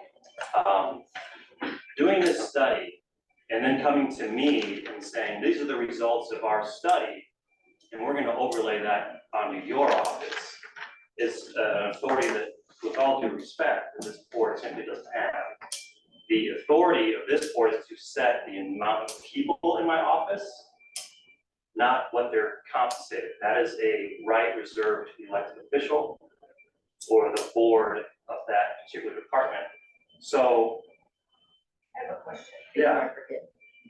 But if they're not a deputy, that falls under a different employee, because it's my understanding that that's the reason that everybody has been deputized, is so that they do fall under. So if you're an employee, your staff are not deputies, so we still kind of have the authority. No, I would disagree. There was No, you do. an AG opinion discussing it's Iowa Code 331-903, and it has verbiage in there about compensation determined by the board for extra help in clerks. I know from past dealings that certain people think that clerks applies to a designation of employee that's anybody but a deputy. This specific opinion pushes back against that idea and says that the name of, it's the elected official that determines what an employee's designation shall be, and it determines that employee's work duties. And quote, the common use of other titles within a particular office does not mean that county supervisors may subject these persons to policies that the county thinks should be in place in the elected officials department. So an employee of an elected official, that is, their wages is set by that elected official. And so if you want to give, and that's why I also asked who is asking for this, because if the department head as a collective came to you guys and was like, hey, we need something because we have employees that are disgruntled and they feel undervalued, and we need to have something in our hands to show them that that's not the case. So will you please go find an HR one source and have them do this study? And then we can determine, we can go use their numbers. So when I go back and I'm setting wages for my staff, I can say, well, look, I know you feel disgruntled, but this study from HR one source says you're right in line with everybody in the neighboring counties. And so I'm not saying you can't feel disgruntled, but at least your numbers are lining up. Well, I'd like to point out that actually you probably are one of the main reasons that we started searching for some better way to establish that, because you're the one that came in here and told us that your employees were historically underpaid on multiple occasions. They are, Tom. So that would be, in a sense, you telling us that we need a better way to establish how they're paid by and what their comparative, because if it's historically, that's a comparison to other people. So we need to have something that's not just a guess on my part or your part. You may feel that you need that. I'm just saying that there's no authority on this board to overlay those results on elected officials. So when the compensation board recommends a 20% raise for everybody, across the board, everybody 20%. Compensation board only applies to elected officials. Well, yeah, but so elected, and even when, and I'll go to the back of the room, when they said for the sheriff, they only meant the sheriff. And I talked to Jason and Steve, no, that's only the sheriff. They didn't put that little word in there. So that raise that they mandated to them, they didn't really realize that everybody down the road was gonna get 85 and they could have made a decision to not do that, but historically that's what they do. So once you set that for the elected official, it goes down. And so if we gave 20% to all of the elected officials, which is recommended by the compensation board, our hands are tied, everybody's getting a 20% raise, 85% of it. Well, the compensation board is a recommendation. The board has, as you guys know, the board has final say in what the number is. The only rule is that when you cut equally. Right. But the compensation board doesn't come here mandating what raises will be. No, but they sure started, and then it starts the whole, It's not- everybody It may be. upset with us that we don't appreciate them because we're taking what, they recommended this and then we take it down. So it's all on us that we're not giving them what was recommended. And so then there's this big, we have nothing to really base it on. Well, to be frank, that'd be unfair of people to put that on you guys, because it's not the board's role to set wages for employees, it's the department head. So if people are disgruntled, they're misdirecting their anger at you guys, and they need to redirect the department head.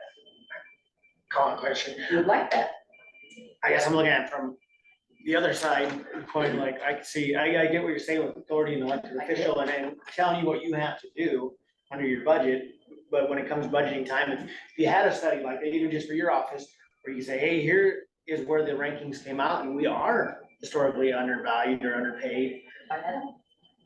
Wouldn't it help you to say, just go back to that study and say, when budgeting time comes, here's what I want to give as increases because of the study? It could, Dave, I could, but here's the thing. I personally have tried to give raises to my staff, and I've received so much pushback from this board that I can't believe it.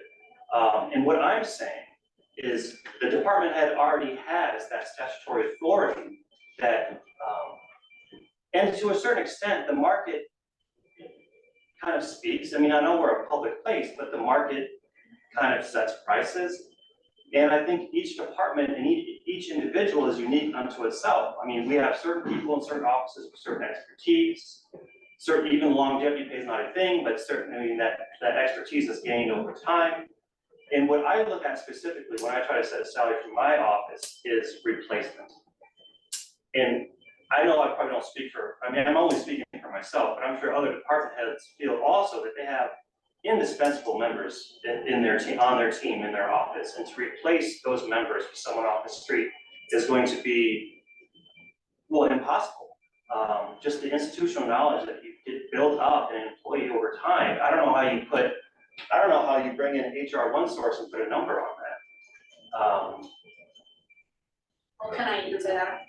So the plan is, works, is he has, and I don't know if you're here for this part of it, but it isn't HR one source making that grade or whatever.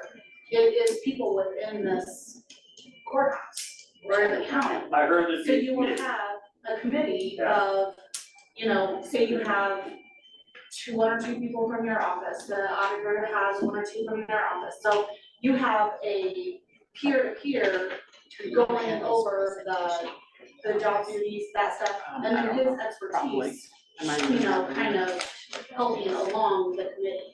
Yeah, So I have a lot of reservations about that idea, because I think it would be unfair for me to send in a committee member or two to this committee and then have them give their 2 cents and their ranking of another department's employees and job description. Like, what does my office know about auditing? Well, What does my office know about assessing?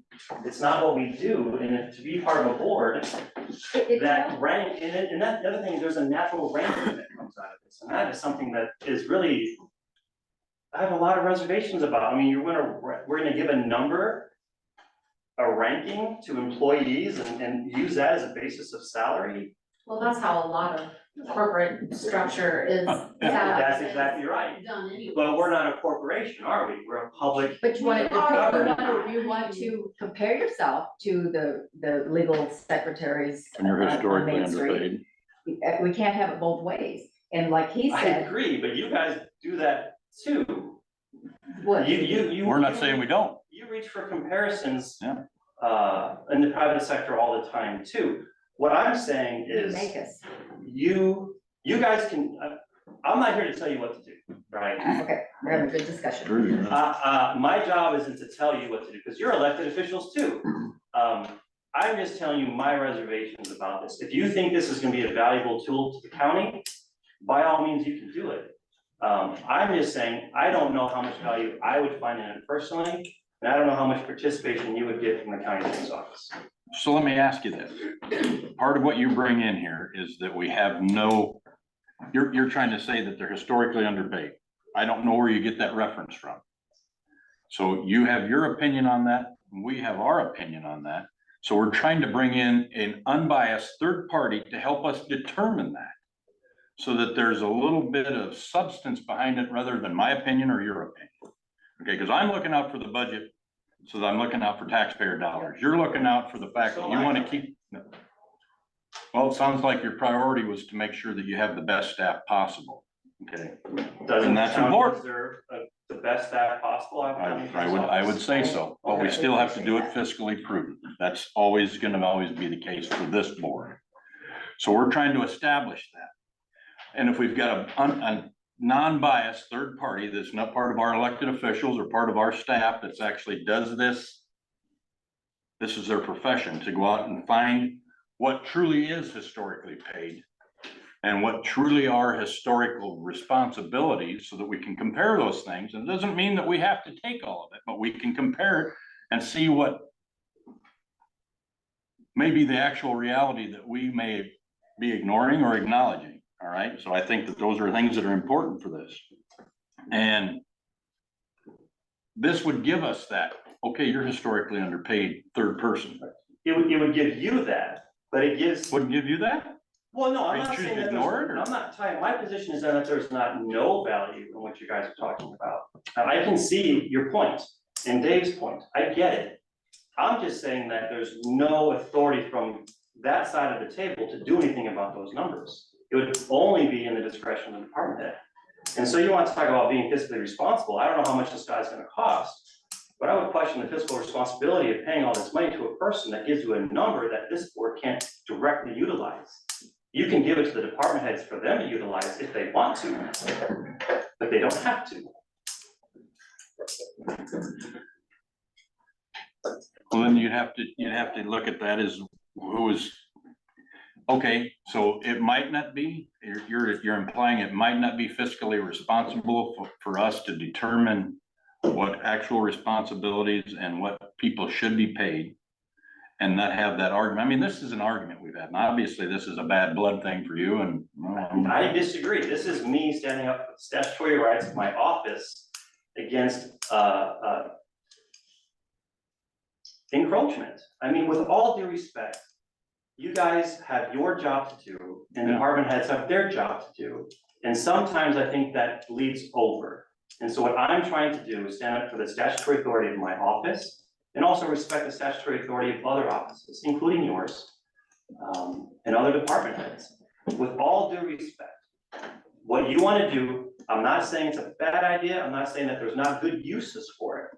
I'm just saying that the end result, it isn't a number that really dictates anything. They can offer a reference, sure. But it isn't, it's not in the board's providence.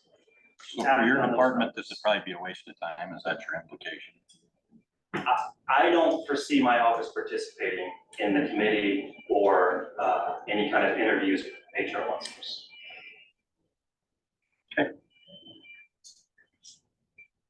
Be a little more expensive.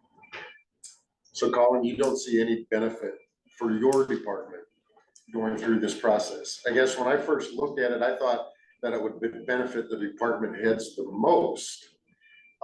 Just so that if I'm an employee and it comes back where our job descriptions come back with the same number, then at least I know that no matter if I work in the auditor's office or I work for the county attorney, as long as those match up, we're being paid equally. And so to me, I saw that as a benefit, I guess, for department heads to say, hey, as an employee, you match this person and you guys are getting paid the same. So it doesn't matter which department head you work for, you're gonna be making the same amount of money. Does that make sense? No, Craig, my position is not that it couldn't be used in a positive way, or could not, it could be useful.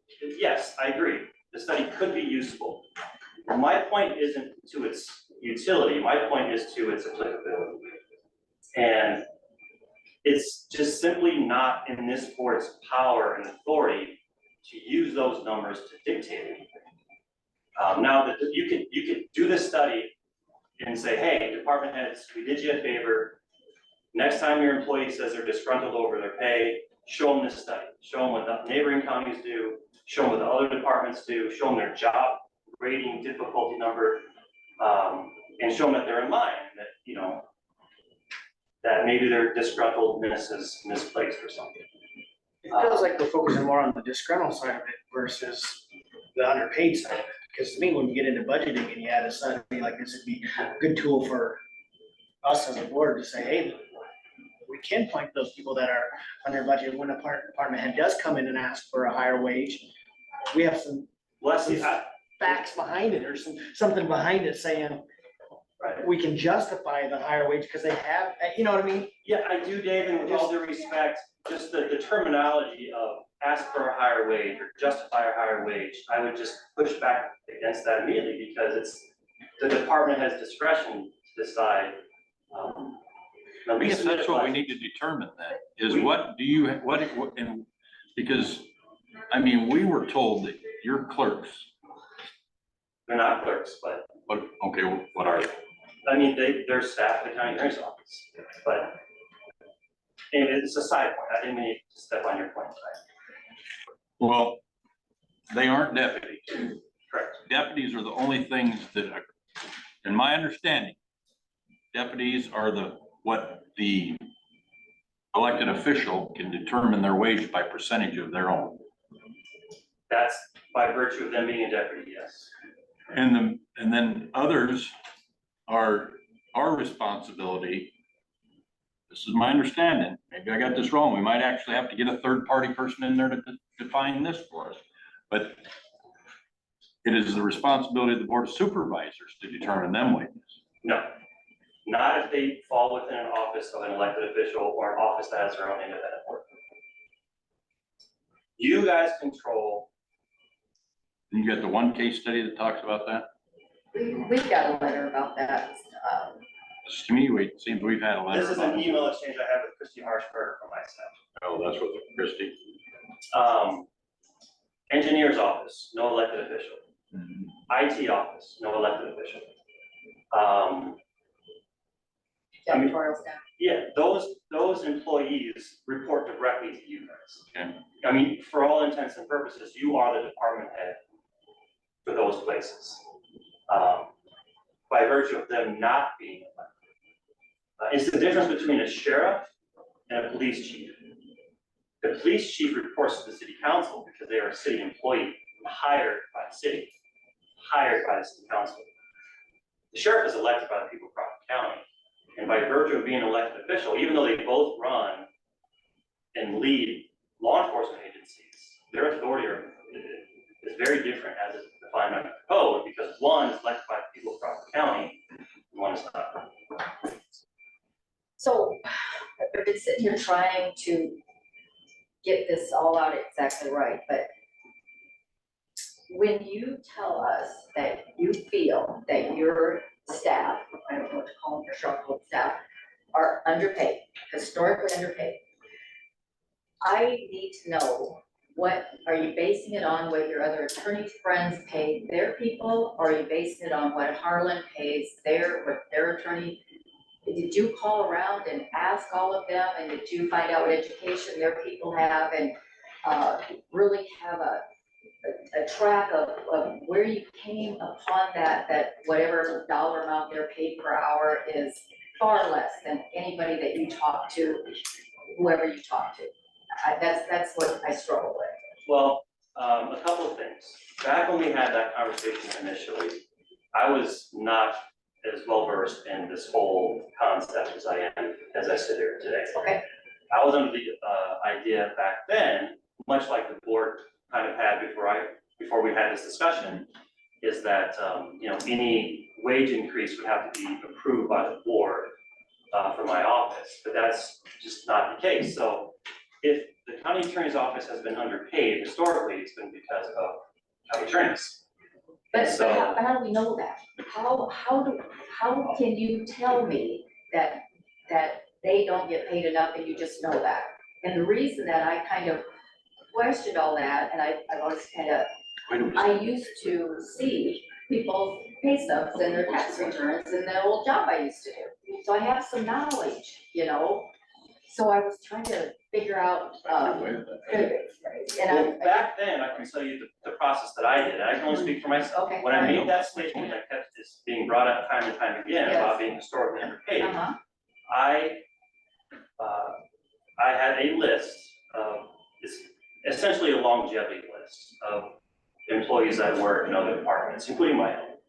And what their rate, what they're paid, depending on how many years they've been there, compared to what my office is making for how many years they had been there. So I did a comparison to other departments in the county. Okay, Now, and I'll tell you, my office's rates have not kept up with the Joneses. And when I say that, I don't mean to say that other departments have been doing anything wrong. No, my position has always been that the department head in their discretion and authority and wisdom is paying their employees what they think they need to be paid. And I don't have a gripe with that. I don't begrudge department head for that. But back then, when I thought I had to come get your approval, I used that as a comparison to justify my number. But what I'm sitting here today telling you is, I certainly have to justify my numbers to the people of Crawford County. But as far as the wage goes for my staff, this is gonna sound way more harsh than it's intended to be, but I don't have to justify that number to you guys. but you do to the taxpayers. I just said that, of course. Okay. So how do, Let me interrupt you a minute, because there's a point that I want to bring up that Dave and I are trying to discuss here, try to figure out. Every time somebody gets a pay raise in this facility, Prime example, we just had this morning. we just had one this morning with Sarah's office. Everybody that gets a pay raise has to be approved by this board. Why is that? If you could answer that for me. I mean, and then the auditor will tell you, we have to sign that or she won't give you the pay raise. Right. If we don't approve I that, didn't sign it. so what is the purpose of that? And by what you're saying? My understanding, So are we speaking on behalf of the county? The citizenship of the county? and of course, I would defer to Terry because this is her office, but my understanding is that Terry won't do that without your approval. Exactly. Why? Right. Required by our auditors. They look for that. They don't want to see that Amy is haphazardly handing out raises, that kind of thing. It's to protect her and her position. Sure. I mean, I get it. We Well, do it but I upon would the offer this authority then. of this board. I So would that's, offer this. why would we have, when you're saying we have no authority, but yet the government is telling her that we are the final authority. Right. So there's a conflict. No, of I would interest. disagree with that statement. What Terry is doing is making sure that her books are right. And that's an important thing to do, and that's well within her scope of being an auditor. What Terry, with all due respect, Terry, what Terry can't do is tell another office, I don't think that your employees deserve that raise, That's not what I do. and I'm not going to give it to you. That's not what I do. And so, or bring it to the board and say, I won't pass this, I won't approve this raise in payroll unless I have your signatures. Now that is a paper trail to make sure the books are correct. That's not a comment on the authority of an elected official. My signature, Well, we need would meet my clarification approval. on that. and so if I don't approve and I don't sign, I don't agree. So to have me just get a rubber stamp and just go around and stamp it, if I don't have, if I have to sign it, but I don't really have to approve it, I just have to sign it. Or you have to at least find 3 people that will sign it. But that's a local practice in Crawford, but that doesn't mean that it's based in. If this was just for audit purposes, I mean, to make sure that you have that much money in your budget or whatever the case may be, if that's what, it wouldn't need our signature. It would just need her approval. It doesn't, I don't believe it does need, it only needs your signature because from my perspective, Okay. it only needs your signature because Terry wants your signature. Is that your legal perspective or? It's from reading, yeah, AG opinions, from talking with Christy Harshbarger from ISAC. I talked to lead counsel for ICAP. I talked to Jack from HR. Well, I sure don't want her in trouble and I don't want you in trouble, These but, people- and I don't want us in trouble, so we're gonna need clarification on that. My opinion, what I'm advising the board today is all based on readings I've done in the code, case law, attorney general opinions, and conversations with ISAC at council, ICAP at council, and Jack from HR. So this is not just Colin Johnson's personal opinion. Okay, that's what I'm asking. Right. Okay. We can't really, I mean, we can discuss this all day and all night, and everybody has their own side, and everybody has their own opinion, and. Well, our objective, Gene, was to actually find a way to justify or unjustify pay raises, increases, job justification.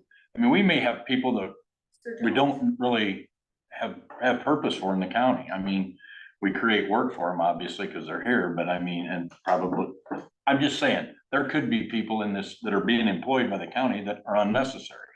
Not that we'd fire anybody, however, that was part of the reason for this, was to make sure that everybody has a function, an official function legally.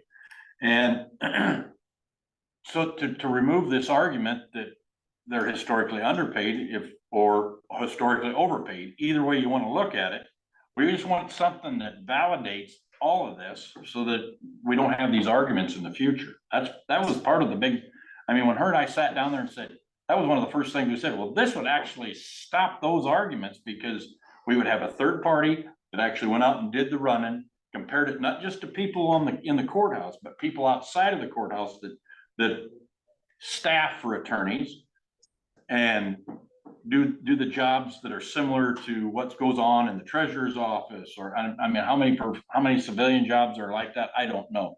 But then in like you brought up, the people that do directly work underneath this board of supervisors, you know, whether they're an excavator operator or motor grader operator, those people, the way they get paid out there in the real world, which probably will scare us more than it won't, but we'll actually know what they traditionally or historically are to be paid or shouldn't be paid. And that was our objective here. You know, we're not trying to steal somebody's authority, but we're trying to make sure that we've got something that substantiates all these raises or not raises. You see what I'm getting at? Ty, I get it, and I understand why the board wants it. Mhm. I'm just saying as it pertains to offices with independent boards and offices elected officials, its applicability is simply if they want to use it. This board, for example, if an elected official submitted a budget for the next fiscal year that included raises, this board wouldn't be able to say, well, we did this study, we're not approving this raise because this study said the numbers are already inflated, and so we're gonna put you on the freeze that you talked about earlier. Mhm. So we're not gonna approve it for this employee. The board doesn't have the authority to line item amend elected officials' budgets. You guys bottom line it. And then the rest of us work within those numbers. And that is the interplay between what you guys do and what the department heads do. So I have a question, so technically, they could take these numbers for all of your employees and say, this is where they should be, so this is what his budget's gonna be. Well, I mean, there's all office supplies, there's trainings, there's other things in the budget other than wages, but. Right, but But the board they would, could well, add $5,000 for all of those things to that capped salary, so, technically, right? well, the budget that we propose to the board is a guide. This is what I foresee my office spending in the next year, and these are the lines that I perceive going, and then Terry logs those and you know, gets an expense account and all that stuff. But it's not so rigid, like if I have an office supply budget that runs dry, and I have a training budget that is not dry, I can buy pens and pencils with that other line item, as long as I'm in the black. And so this board could definitely take this study and take these numbers, and when elected officials submit their budgets to you, if you Because we outline what the budgets are, including the salaries. And so if you say, well, wait a second, your salaries in your office seem about $5,000 higher than what our study showed. So when we bottom line your budget, whatever you proposed, we're taking off $5,000. That's well within your authority. It's in the authority of the department head to say, well, that's fine, but I'm gonna find $5,000 elsewhere and replenish those wages. I get that, I mean, that's. Yeah. And But I, they could also bottom line those numbers too. So I mean, so yours, I understand. I mean, they what could you're starve an office if they think that's a No, good but thing to I do, but. understand what you're saying, I get totally what you're saying. But they ultimately do have the authority. They can't say, They Bonnie's don't. gonna make this, Colin's gonna, or they can say what you're gonna make, but they can't say who's gonna get what. But they can play with the budget to get those numbers where they want it. They set the bottom line number. And so for the sure. whole thing is, this is a tool to make sure that your people are paid enough. Paid properly. Or- That's all it is. And I understand what you're saying. You don't have to look at the numbers. You don't have to do anything with it. But it would help going to the taxpayers saying, you know, Bonnie makes, you know, $80,000 because I want her to make that. Well, if you have the tool to say, she's worth that, it's a little bit easier to, you know, talk to the taxpayers about it. And I get it, my position isn't that this is a useless exercise. My position is that its applicability is only applicable as much as a department head or an independent board wants it to be. And what I'm trying to do is stick up the statutory rights in the code and in the case law as approved by ISAC, ICAP, and Jack from HR, that we go into this with our eyes wide open, that everyone is on the same page if and when this thing gets approved. And I don't want this board, for example, to go in there and have to pay all this money for a study. I mean, what if I would have bushwhacked you at the end? Sat here quiet the whole time. And then you guys say, spend all this money on a study, and I say, thanks, but no thanks. But that's part of it.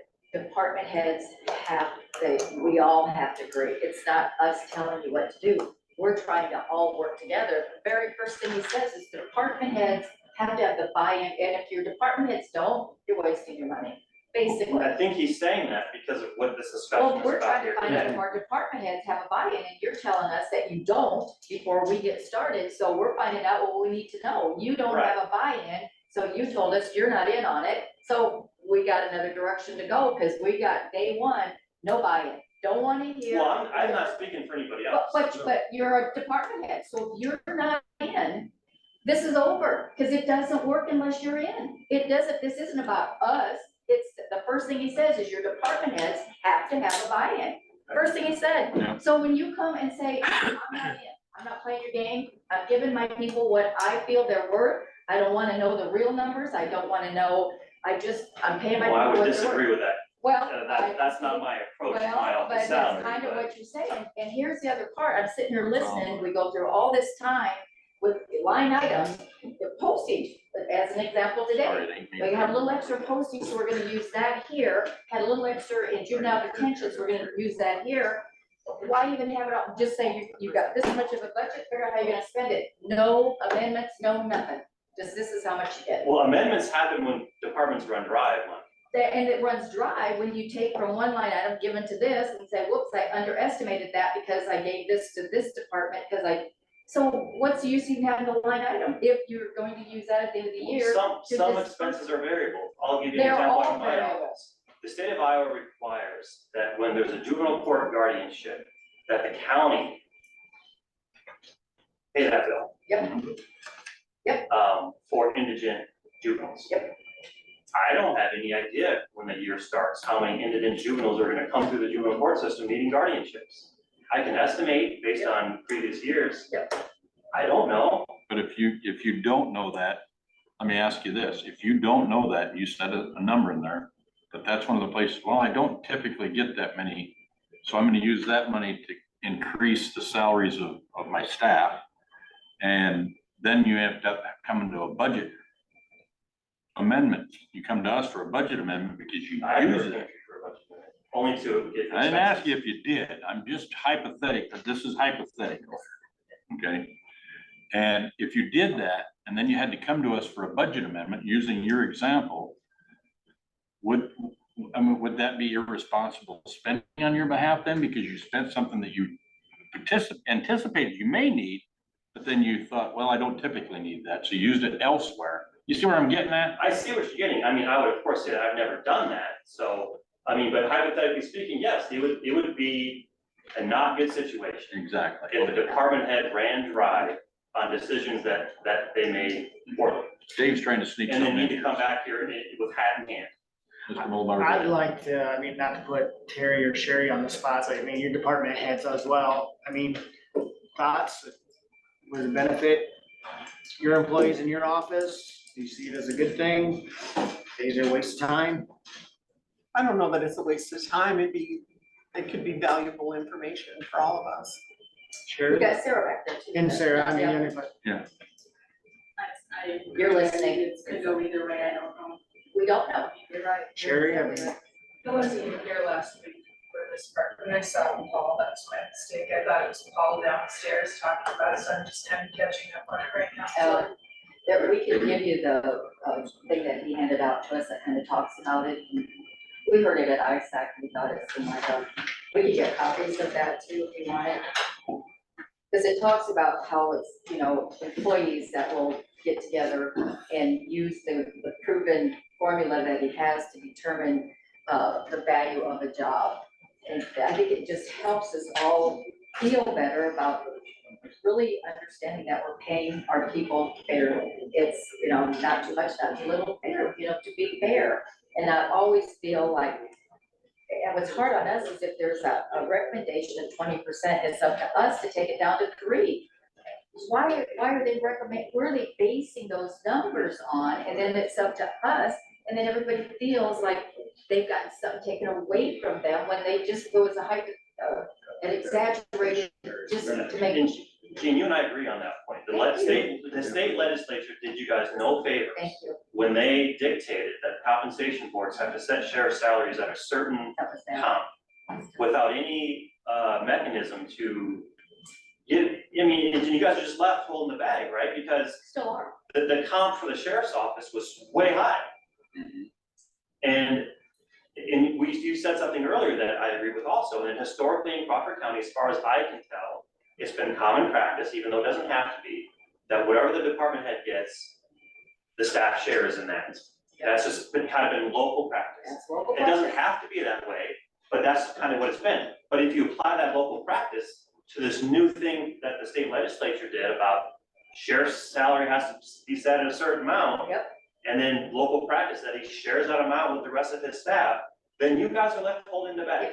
And Because I actually told totally this agree with guy that. about that, and. Kind of like paying for tax exemptions. Yeah, he said, I will. Several. I agree. Yeah, Really. and so then I would- that ladder, when does the ladder stop? So they're making this, well, we have to make this, well, they make it, when does the ladder stop? Where does the ladder end? Close, When it's everybody's climbing up it to get even with everybody else. close. Okay, in the interest of time, so we don't, I know and the budget stuff I is got it. always a long. Let me just put this kind of a clarifying final moment here. Good luck. All right? Thank you. If to me, in my mind, and you're sure welcome to correct me if I'm wrong, but do it very briefly in a yes or no. Okay, I'll treat everybody as hostile witnesses at this point. If we pulled this county, and if they thought this was a good idea, and I'm talking about the people who live outside of this courthouse that pay the bill. If knowing what people do, if there's a job description and what is an appropriate wage, comparatively speaking, from more than one source, I suspect most of them would be for this. I don't think that we'd get a lot of argument. By golly, we're working with concrete instead of sand at that point then. So I think this would be a good thing. That's me personally. There's 4 others to decide that too. But it would give us something tangible to basically base these salaries upon. And as you're sitting here thinking about it, I don't know for sure what an excavator operator gets paid out there in the real world, if you want to call it that.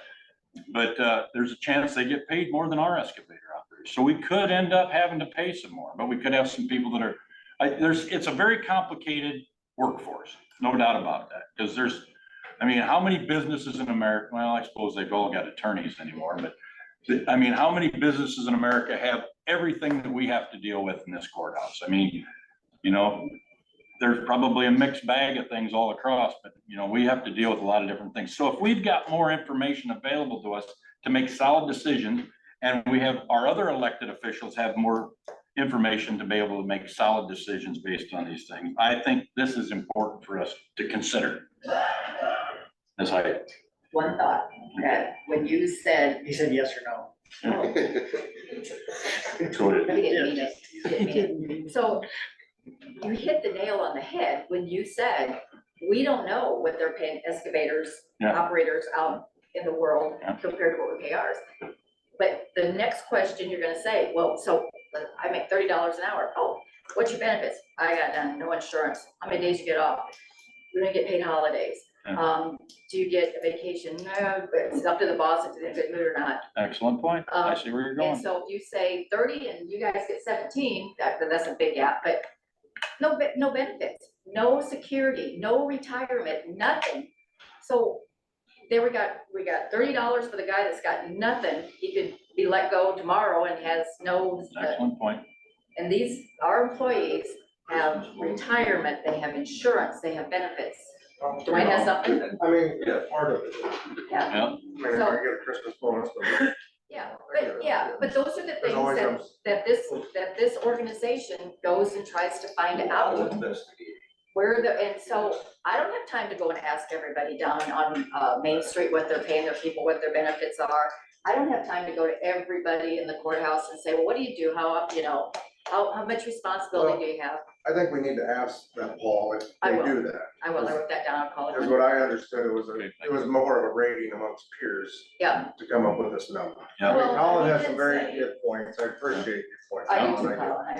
I do. He did say it would go You're a better outside writer of than I am. He did, I missed Yes. that. I think you're right, Amy, I remember that. So, I mean, that's it. Do you have something there? Well, Open. it appears to me that Welcome Mr. back. Johnson is not opposed to having this information collected. Yeah. Correct. He just doesn't want it imposed on his office. Correct. So you could go ahead and do this. Right. You have all the information. But- Everyone, Paul starts his presentation with, it takes the buy-in of the department heads, otherwise it is a waste of money. If we get this information and I still think it would be good for even the non-elected departments, official departments, like it'd be good for us for that with negotiations on where fair compensation is at. I do think it'd be good for elected official departments to have that information as well, but I understand you're no different than us, not like in the state telling us what to do. I'm not here to tell you what to do. We're just here to oversee the final budget. I understand why you guys want it. My position isn't that it's, Just don't. not valuable at all. Well, and they tell us what to do, Okay, and then they take money away from us, and we have no roundtable to even talk to, we just get, we're not gonna do this anymore. I got something else. I was just gonna say, I mean, with the 4 department heads that are here, right? And we got 1 no, 1 okay, and 2 undecided, so, Not enough Yeah, information. you I know. agree with what Colin's saying on some things as well. I also missed the presentation last Well, time, so I guess I'm not. we could certainly have. You guys talk information. amongst yourselves, see if you want. Right. That's what I'd say. Yeah. I mean, if the majority of the department heads are against it, I do not see a point. I do not moving either. forward. You guys, but it's your discretion, you can still do Excuse it. me? How much is? Right. We estimated But it to be around 20. If it's not implemented, you spend the money to get the information and you can't implement it, what's the point of spending the money and having the information? That's right.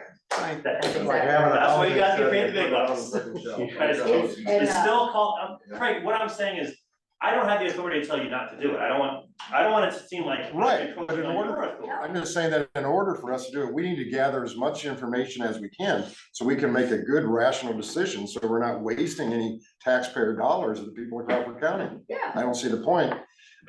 If we don't have all the information from what people that have to implement it and use it, if they're not going to, I don't see the it's, point. we file it in the vault. We need to find that out. We literally wasted money when we thought we were gonna be doing a good thing, because we do have to have the buy-in. They said it at ISAC, and he said it that day, if the department heads are still going to say, well, I'm gonna do what I want, we waste our money, basically, so we'll get some information. I suggest we table that subject. Yeah, we can't, I'm not gonna take no action, but, Yeah. you know, all we had was, Yeah. all he threw out was a number until we had a concrete proposal. Oh, we but- needed- But there may not be a need for a concrete proposal if we don't have the buy-in. But we needed this discussion with department heads to Yeah. get a feel of where you guys are at. I mean, I just would like to reemphasize one thing. Every time we do the budget, virtually everybody, and I don't care which department, IT, engineers, everybody brings up what everybody else is getting paid in other counties or something like that. And that's why I really thought this was gonna be a beneficial tool, not for just us, but for all of you guys. That's it. We're moving on. Okay. Anybody else have anything else? I don't think. We're moving on. The open and award the city center IT service room construction RFP. RFP. Thanks for your participation, Amy. I do not believe we got any bids. What? I haven't seen any, unless you got one in the auditor's office. So, Nothing to open then. nope. Get out of Did you have town. people come to you? Fraser's was the only company that came to the walkthrough, and I did have a second walkthrough with him. So, and that was last Thursday, but they were the only Do contract. people work in Crawford County anymore? They're busy. So, They're that busy? So The few I that went do with work. Jake Mhm. a couple weeks ago. We visited 8 contractors in Crawford County, giving them paper copies. thank you, Jake Dwight. also mailed to, I don't know how many outside Crawford County There was that we 4. know do work. So we got people that we knew did work. We also got the city's list of general contractors on their Yeah. approved or insured list or whatever. Yeah. Mhm. And so, contractors are busy. They are. You gotta beg, borrow, or steal. We've been trying to get, Tom Hass to come up here and do some electrical outlets for us. Sure. Down in the basement server room for what, 4 months, Jake? Yeah, And finally, we got him up here last Friday to get them done because we needed them done for the projects in the next couple weeks, so. So did Fraser's look at the electrical then too, or are they gonna subcontract that out? Is that kind of the holdup for you also? well, I mean, it's part of this RFP, I know, yes. I know, but He was, because of the timeline, he was recommending probably subcontracting it out. He did have an electrician on staff, but because of time time, was the issue.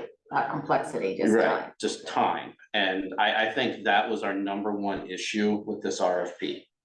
It was the fact that we tried to kick it out in 3 weeks, and we didn't allow a whole lot of people to make the connections to pull in, okay? Because I don't think many contractors have electricians on staff, with exception maybe of Fraser's, or HVAC guy, or, you know, all these other individuals that require to be in on this project. They gotta make those phone calls, they gotta try to get, you know, what their numbers are, this is what the expectation is and whatnot. And this was kind of a suspicion or a concern that I raised a couple You weeks did. ago You did. about timeliness of this, and I think that was what was working against us here. So your So, recommendation, you wanna open it up? I think we- Longer? yeah, I think Let's we go make, for it. maybe make an adjustment onto the RFP itself, because we do have that written in the RFP, is that we could adjust the timeline as we see fit. in We don't regards have to- any responses, so I guess we're almost gonna have to adjust it. Yeah, exactly. I mean, That's- Yeah, not much choice. Or, exactly. or put a for sale sign in the building. one or the other. So- I mean, I'll make that, that sounds good. Well, I mean, I'd like to kind of talk about the time as far as how long we're gonna make this. Because I know originally when I proposed this RFP, I did 6 weeks. I did from the middle of May till about the end of June. And how many did you get in 6 weeks? We haven't gotten that far yet. Well, when you originally did your first one. Do the building or just? That one, I got one and almost 2, except for they didn't make they were a day late. So I went back to January. RTI actually addressed it to the city center instead of here, and that's why it was late. So how long did you give that first time to get the one? Get the one, it was approximately a month. So in a month, we got one. Mhm. In 3 weeks, we got none. So you're saying if we'd have done one more week, we'd have maybe got one? Well, possibly, I mean, Wayne was there, I mean. Well, let me ask you this. Mhm. Wayne, is there a reason? Did he miss just didn't give him enough time? Or we're gonna give 5 more people a chance to come through, or do we need to hammer in on the one that, I mean, I don't, Well, we never received Wayne's, so. but did he? I mean, that's my question. Yeah. Kind of Gene's thought is that, Try do to we contact them clarify back that. and say, why did you not, we did the Is that walkthrough, against the law? we did the Not walkthrough, against why the did you law. not submit a bid? Is it because of the timeline, or we just want to know so we Yeah. can, I Fix think it. that might have to do with it, I But- mean, can we ask We them? can't assume anything. Can we just can't ask assume. them, pick up the phone and call them? well, I Like- could, Then do we need to go clear But- back to the original RFP back in December when we only had one walkthrough and he Ask was him? just short, he couldn't get all his What he was missing was subcontractors. electrical. He was missing electrical and didn't And have so he time. didn't submit one. Yes. That's a good question, because, I mean, at that time, we chose to, Well, because the scope at that time was maybe changing a little bit. We wanted to get the board of health more involved in it, make yeah, sure that we weren't going over and his was above. a total, Yeah. when he was done, we were gonna move in. So I have seen many times, and I've been involved in projects with different public entities where the governing board approves a sole source provider. And maybe Colin's familiar with that, maybe he isn't, but so what happens then is that entity would, so just an idea, so you could say, Jake, you're in charge of this project, Fraser's have been the only ones that have expressed any interest. Will you go meet with them and see if you can get this hammered out? The offset of that is you need to be ready to take their bid because you want the project done. So, you know, and their bid will become public and then somebody comes and says, well, they bid 200,000, I'll bid 190. What are you gonna do? So you need to stand behind your decision to do the sole source or single source provider, because your concern is to get the project going and Okay. get it done. Alright. So that's just, I've seen that and other projects I've been involved in, and it works, but I get what you're saying. you get it done. And I think, So how do we make that happen? What is there a motion? Would we recommend that one of, Should ask I Colin. see our attorney scribbling as we're I'm bringing taking this. notes, because Are you familiar with that? I'm not terminology? familiar. and so I know Rick Make sure we're Frank legal. worked with us on that, and I can go back to like when we did the boat shed, when we've done, training props, when we did the, built fire trucks, built the Vale Fire Station, you know, different things.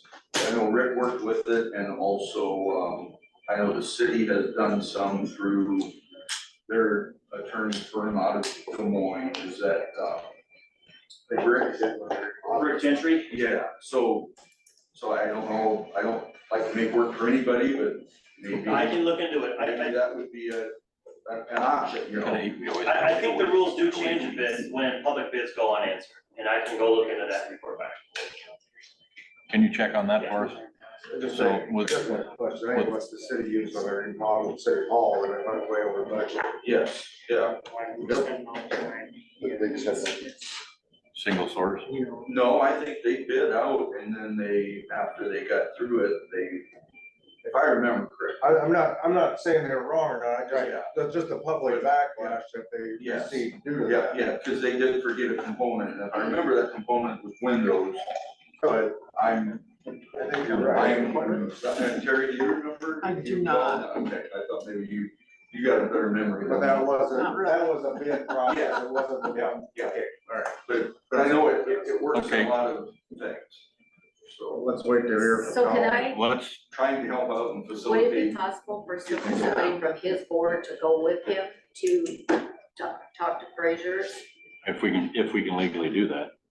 Okay, because I'm a little bit concerned that I we might be think my short. initial reaction, yeah, I share the same with Jake. I think it would not be inappropriate to go back to people to let them know if you're gonna reopen the bid or extend the time frame. But I think to go to a person to kind of tailor make your RFP to a certain, Right. that's firm, right. gets a little dicey. Yeah. That's what So the only thing that we want to know is you had 2 walkthroughs, but you didn't get us a bid. Is it because of something in the RFP, or is it because you didn't have time to finish up the work? time.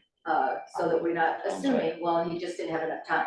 He may have decided it's above the scope of work he wants to do and just didn't want to do it. So I think it's disingenuous as to assume, we just didn't give him enough time. So if we give more time again, we're gonna get more bids, but he's not coming back because he's not interested, and we're just assuming he didn't have enough time. So without asking him, did we cut you short a week? Did you get another bigger project?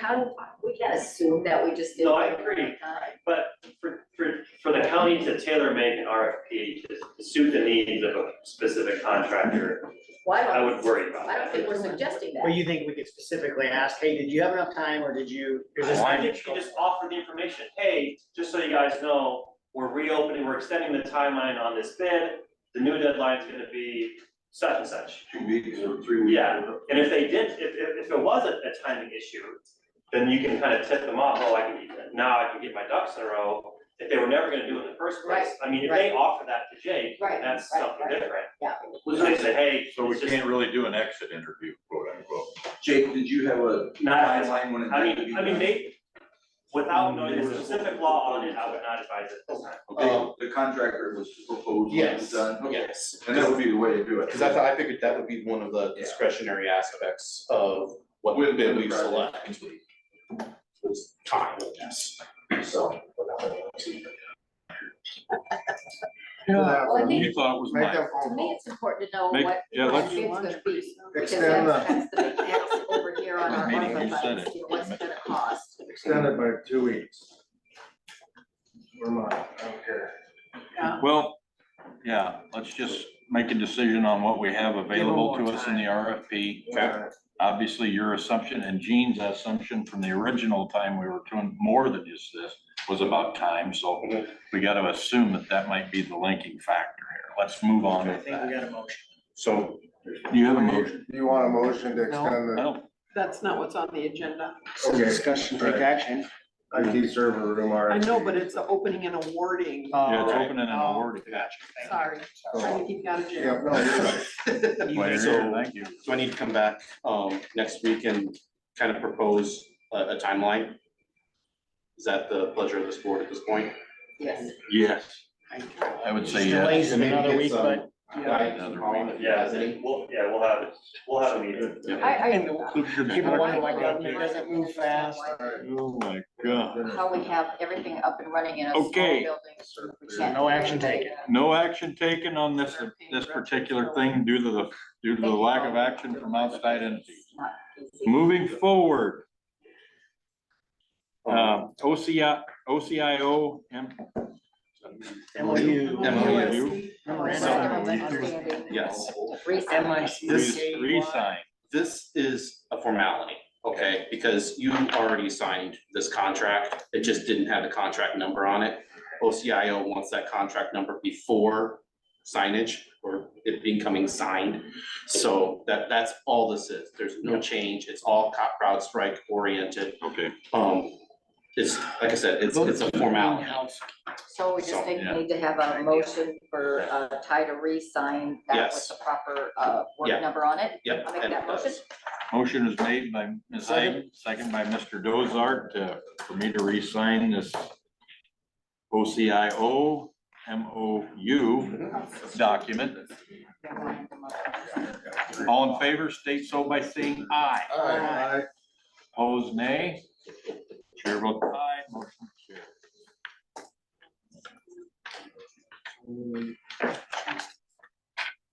No, sorry. carries. Yeah.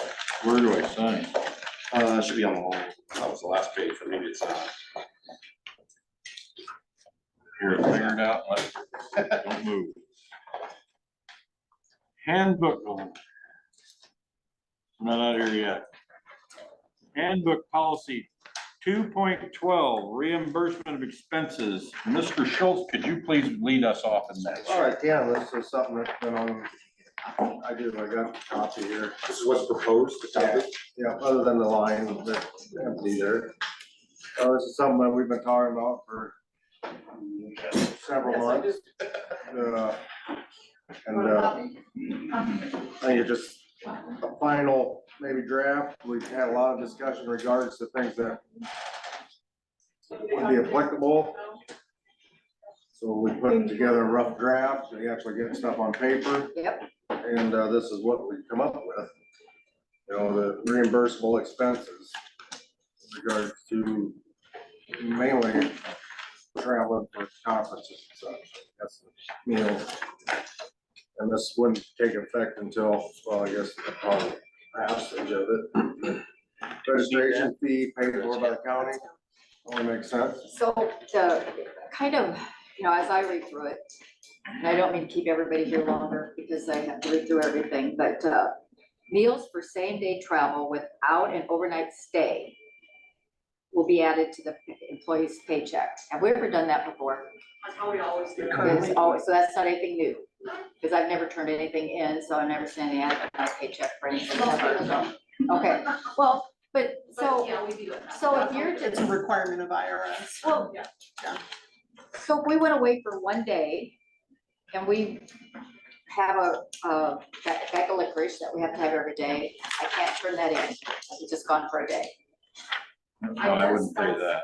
Right, for discussion on the meal, part of it. That's why I used a bag of licorice. It's not a meal, but I had to have that to be able to function. So, I think part of the IRS's premise here is if you stay here or bring a sack lunch, or if you go home for lunch, it's gonna cost you a set amount. But if you travel, especially if you go to Des Moines from here, you're in a higher cost area. You know, the chances are, at least it's gonna cost you 50% more than it would at home. I think that's the idea. I don't, you know, I mean, I'm guessing my way through this. If anybody's got any other Well, ideas here. If you're trying to outguess the IRS, it's just nothing more than a guess. So, I mean, I think we just need, I'm not against it. Yeah. You know, if Well, that's the way it is, and I get that, like you said, if you're gonna buy something on the road, but my question is, the secondary roads employees that always bring their lunch every day anyway, so Paul sends them to Ziegler in Des Moines for a parts run or a training session for the new backhoe motor grader. yeah, They already brought their lunch, so they submit a bill for that lunch that day. He's already brought it. Well, just I don't know, on a it's daily just- amount, I can tell you this on a We daily can amount. argue Okay. this 100 You times can to give me a Sunday. receipt. If it's over if it's not over $10, I'm paying it. If it's over $10, I'm only paying $10. okay, I personally, and maybe this is my bad, I mean, obviously alcohol, tips, that kind of stuff, I'm not gonna pay that, but I don't check what people are actually eating. okay. I'm just that's- looking at okay. the amount, Yep. if it's, and paying $10, you know, if it's, whatever. Well, I'm just trying Cause I to, have a protein shake for breakfast. yeah, I I guess- mean, all right. All in all, the But when we go to framework of District this 4 is to meetings- give Amy and Right. some, instead of Guidance. having a guidance on what they pay, how much they pay, and so on and so forth. Okay. Instead of them coming here and say, do I pay that? I know. You know, it's $35 for supper, but, you know, do we pay that, or, cause it, Okay. So I we see where don't- you're- I But see this where you're doesn't going. really change what we have now. I mean, it just Clarify. outlines it. outlines. $10 for breakfast, 15 for lunch, and 20 for supper, overnight stay. Yeah, okay. Yep. And it gets the part in there that the proof of verification of lodging, that was never included Approved, in there. approved lodging. Yep. Yep. And stop the human trafficking. Yeah, the part. human trafficking Yep. certificate they have to The have. mileage has already been determined, single room rate. When travel was over 100 miles, Yep, one room per, right. 2-day, it's all wrote down there. I mean, the two conference more than blank miles or starts before 7 AM. We would kick in another room, right? And you need to decide what those miles are. Well, I think it's gotta be greater than 100. Starting from the courthouse, not from your home. Yeah, so I just wrote down 150, because that takes you, that's a 2.5 hour drive. On an average 60 mile an hour. I mean, you can go there faster, but Mandy Mason's getting pretty good at pulling people over. She got me the other morning at 6:30. And you can change that time too. That was just Yeah. put in there. I mean, you don't have I to, don't know don't have what to do conference 7 starts a.m. at 7 I AM. don't either. If I have a continuing ed class in Des Moines, starts Monday morning at 8 AM. I'm gonna go down the night before. Yeah. Cause I don't wanna leave here at 6 o'clock or 5:45 to get to the Capitol area by 8 AM. So what should we change that mileage to then? 100 And then AM. let's say, so I have class Monday and Tuesday, and then Wednesday till noon is the test. Mhm. Just So- using my VA for reference, it's like if it's under 100 miles, And it's 95 miles to town, you know? I think they actually use hours. If it would cost you more than an hour to drive there, they actually paid for when I was getting my treatments, they paid for a room for the night before, so that I would be on time.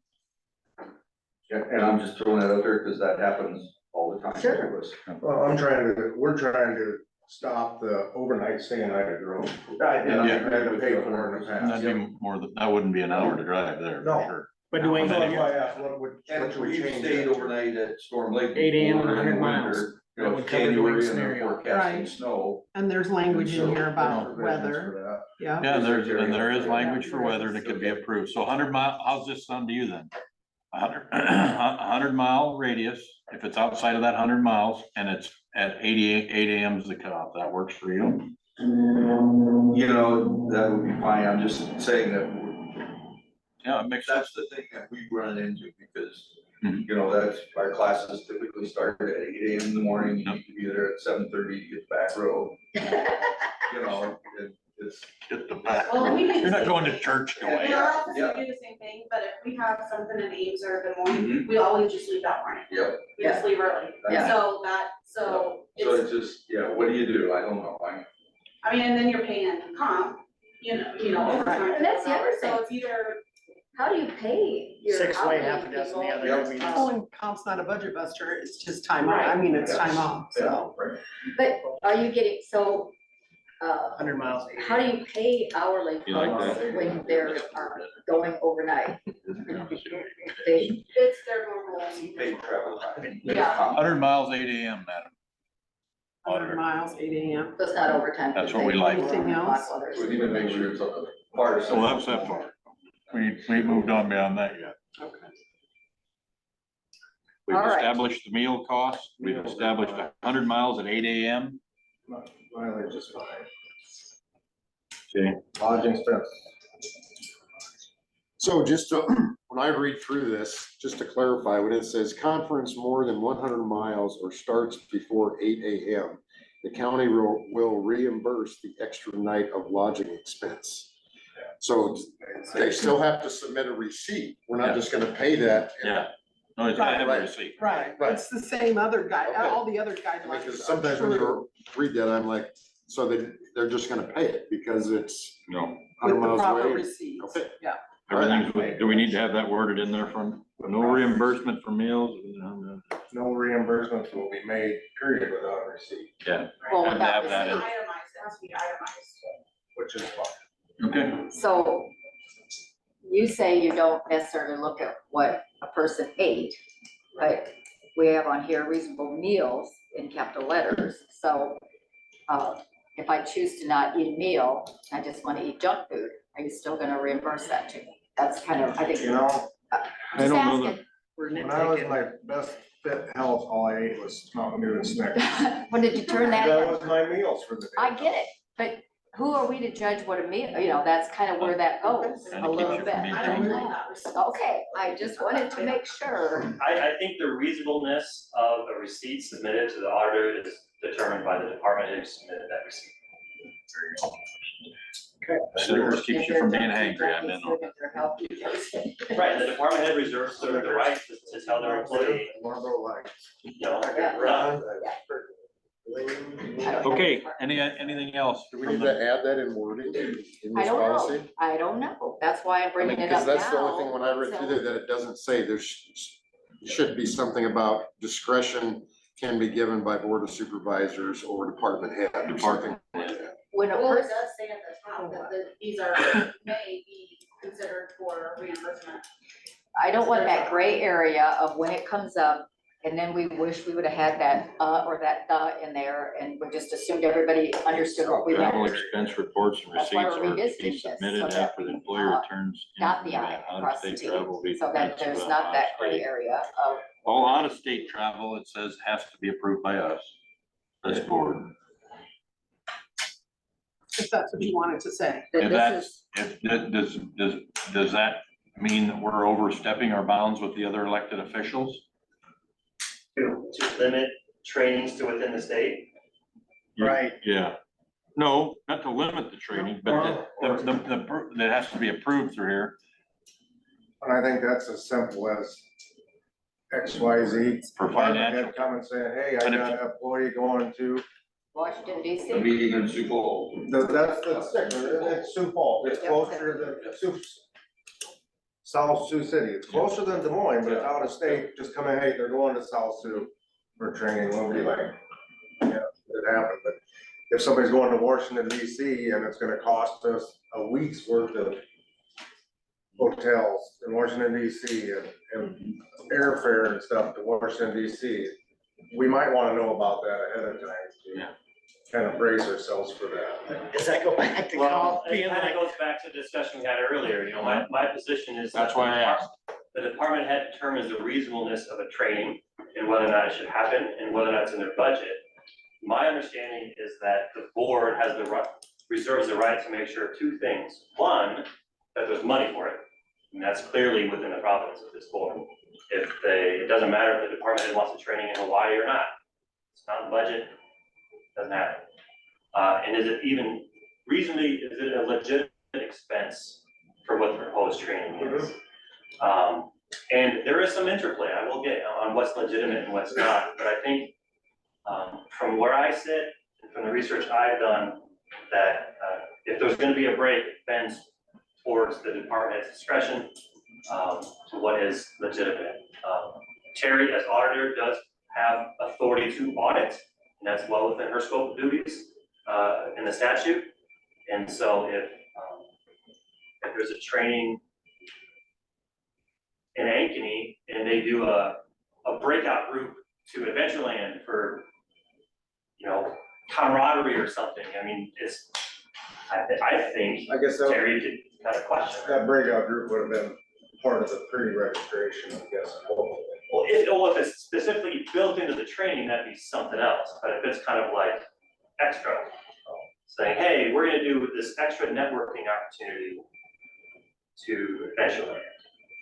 And then the employee submits a receipt for their Adventureland tickets. I think not only could the department head screen that, but I think the county does. What if it's the department head that decides they wanna go to Adventureland? I think there's a lot of authority given to each department head under the statute to determine what's a reasonable expense for their. Why you gotta be such a stickler to the law? And well, it's not that they're untouchable, because everyone who's elected answers to the people of Crawford County. Right, yeah. And so no one's untouchable, it's just that who is. I guess that'd be the only thing we could do is, well, if we have a question on it, we could bring you before the board to answer why you did that. And then it's on record. So that the taxpayer would even know that happened. Right, you can certainly put it on the agenda. We've actually got a reporter again, so now we've got two sources that it'll get out to the people. Yeah, you guys have the bully pulpit for sure. Yeah. Although there is no requirement that you don't have subpoena power, so anything on the agenda doesn't mean that your counterpart has to. We don't, we need to work on that. But yeah, you certainly put it on the for a discussion point, absolutely. Just because we invite you, doesn't mean you have to come. Got it. All right, I think we've discussed that to, Anything else to do with this? I would like to have a motion if 100 we're good. miles, 100 miles 8 AM With receipt. with receipt. with receipt. The hotel verification for that has proper training, that's just a picture on the wall, or they'll give you, I suppose they'll give you a. There's a registered list. I think somebody mentioned that they will give you write it on a receipt or whatever. I think Sherry said she just takes. And most pictures. conferences aren't gonna have a conference in a hotel that isn't. Just Is there a reason that's not written in the You know, policy? about the human trafficking. Yeah. Yeah. Just, the law just No, you passed just ask for it, they'll give you recently. a certificate. The governor just signed this law like real recently about this stuff. I think maybe a lot of hotels might even have their certificate on their website, and you just pull off the. Yeah, you can do a Google, you can I think you can search, go you on can that check out, website. there's 9 in Denison, Iowa. That have the certificate. Right, Yeah. 9 hotels. I believe that. Supposed to be some, the I bed would and guess in breakfast, Des Moines, it's, the bed and breakfast probably have to have them too. yeah, I think that excuse me, Yellow Smoke, I think was also. Yeah, they were, you looked at it the other day, with the, I suppose when they get their file for their whatever tax, hotel, motel tax stuff, they probably just tie it right to that. Must have played this training. Wonder if, I'd when make they're a taking motion all to- these, I want to just add one thing. So I want to understand that if Dave and I go to the District 4 meeting in Storm Lake and we go to the Pizza Ranch and it's $12.59 and I would turn that in, which I never would, that would be added to my paycheck. It's a one-day thing. Yeah. I and had to then buy under my the own lunch. taxable income too? Yeah. Taxation without representation. Well, I either won't eat or I'll pay for it myself. We're getting a lot of You know, that, aren't we? I'm not saying that you're right. I know, I'm just saying. I had I very absolutely- rarely turn in any receipts for anything. But you can't. Which is my deal, and I'm not saying everybody has to be that way. I choose not to. I just, with my nature of my job, I figure that's part of my expense of being an elected official, that's my opinion. I had to eat anyway. All right, just wanted to make sure we had that understood. Thank you. I just choose As an someplace elected under official, now, as pizza. an employee, it's a position that covers both employees and elected officials. Okay, I motion to approve there's what I'm looking for. And you have a. reimbursable my second. expenses 2.12. With the changes. With the changes. 100 miles, 8 AM, and what I will was it? second that motion. We already got a Gene second Oh, from Gene. okay. So I've got a motion by Mr. Schultz and a second by Ms. Hayden. Is there any further discussion? Hearing none. All in favor state so by saying aye. Aye. Opposed, no. Chair votes aye. Motion carries. All right. Are we close to the citizens input? Oh my, we've got a large contingent on board. Okay, good. Do we have any citizens input, Mr. Sink? I guess I wanted to just, bring up briefly, I know I shared with you guys some of the information prior, but you know, as conference board members, we, our staff was very busy for about 6 weeks after we sent out assessment notices explaining where assessments are based on and how they come about and so forth. So that went on until about May 1st, then we had border review. Our border review cases was less than 20, on 22,000 parcels. That's less than 1 per, so I know you guys had your cages rattled a lot too over assessments and I know what's gonna happen in the future, but, you know, my staff was busy all the time at the counter explaining to people, you know, and some of those people are even county employees, so I find that interesting, but they're taxpayers too, so, you know, and you know, a lot of times, I know some of you were even in the office during those times and listened to some of those conversations, and my staff appreciates that, because you hear what sometimes they They're dealing with. have to put up with and deal with, but you know, so then after border review, you know, state comes along with their over 65 homestead. And you all know how thick a ream of paper is. This is the number of applications we have to date, which is taller than a ream of paper. And they only apply in paper? Yeah. So So, it's money we're not gonna get next year. so what I guess I'm what I'm aware of getting that. at, you know, is. Still angry about that. Is we still have to process these into the system. And it's going to be time consuming because we were lucky enough, we were able to work with the auditor's office to get a voters list that showed ages.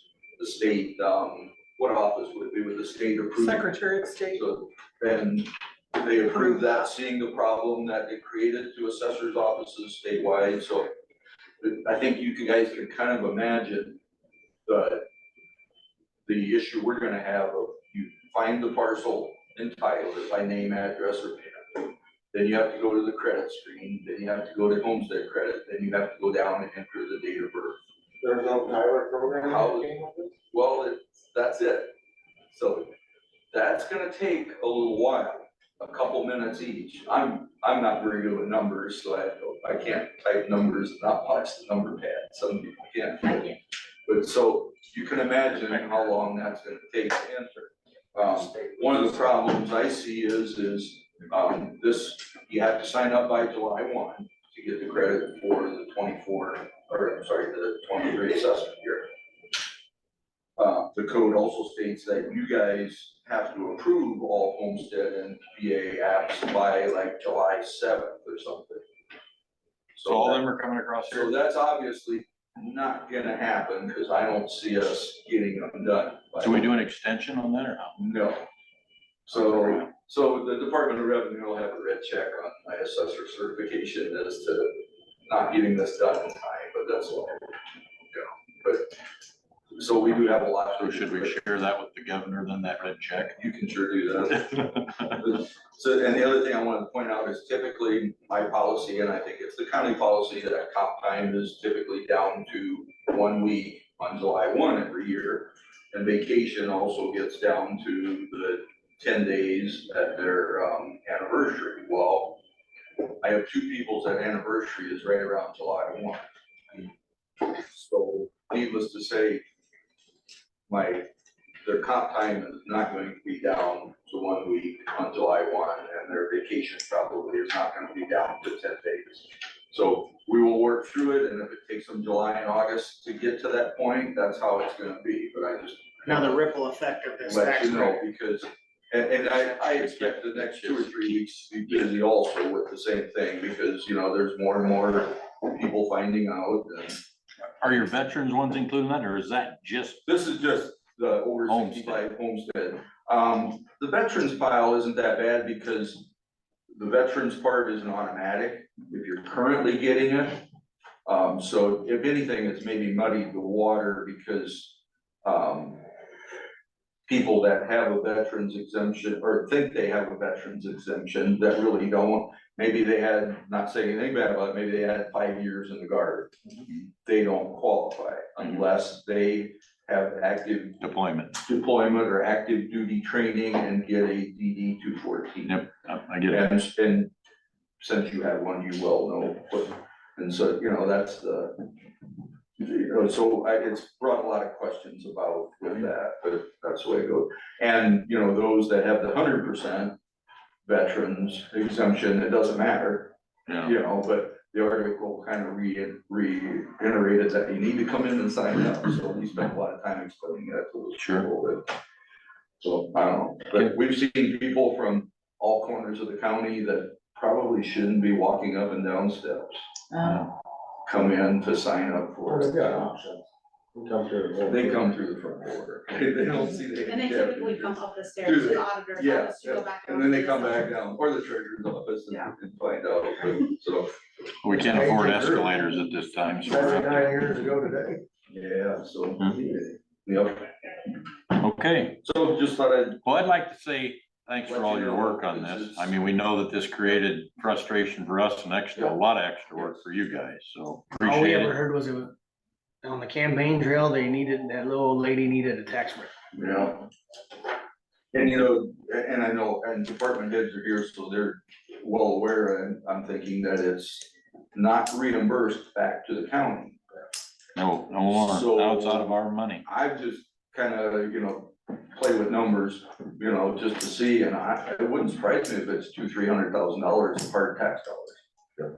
Which might not seem like much, but you do that, and then you do something else. Seems like a lot to me. Yep, all of a sudden, I mean, I'm fine with tax credits for the reasons, but I'm not fine with the way the state handled it. Yeah. I really ain't. yes, it should have been. I'm not. Sorry, I'm using words that I probably Whatever. speak better. I My mom know, told me everybody's that. busy, but you often don't hear the inside story. Yeah, well, we appreciate it. Okay, thank you. Have anything else? Nope. Just think back to last January when Chuck finally gave us the numbers and we were at $300,000 more than we thought. It's gone And we now. thought we could make it work. It's gone now. It's gone. Just wait. Yeah, we- They want to start taking in for mental health. I again. think in the future, when you consider valuation caps and you consider some of the other things, the auditor and I were discussing this morning. Our budgets are gonna be a lot harder to, we're gonna have to, that's why we're fighting some of these other things, Colin. That's why we're trying to get proactive and ahead of what we think we see coming. I hope it isn't as ugly as I fear, but, Nobody wants to get rid of services. well, that's exactly That's right. the whole problem. So we're gonna have to Yeah. decide what We gotta services pick we're one gonna get rid somehow. of. Yeah, thank you. Is there anybody else here on the floor that has citizens input? I was just gonna tell you, it may not matter, but a couple weeks ago, I came in and asked if we could assign property to the Ricketts Community Club. Yes, ma'am. And you guys had approved that. The owner has now come in and paid, so that won't be happening. Oh, okay. There you go. Well, it sparks up when we need it done. Okay, Appreciate that, Sherry. thanks, Sherry. I heard you earlier about the fence still being with the liability insurance, and it is a real thing. There are a couple insurance companies that will not provide liability insurance anymore. My lawyer said to get with mine and get a written statement that they won't do it. So I'm gonna probably be shopping for a new insurance company. But they, at this time, they said there's not enough information out there about a pipeline, about the dangers, so they refused to Interesting. issue a written statement. Okay, So just Okay, well, thank you. FYI. thank you, yep, Thank yep, that's how we find out what's going on. Yeah, Yeah. so for Craig and Kyle, if your relatives to have signed, you may have a call and double check Double it. check. Because it might not be something they've ever thought about. Yeah, I'd never even considered it. So, I haven't either. Completely went past me. I would never. No. No, I There's mean, a history that's of why. pipelines in the country, I'm sure, that's why it's, the carbon dioxide, and they're finding out it's a little bit different than natural gas lines. I know you by don't. far, way different than natural gas. Yeah. So, Okay, anyway, just FYI. thank you, man. All right. We have a large contingent on Zoom this morning. Do any of you have anything you would like to bring forward in the citizens' input?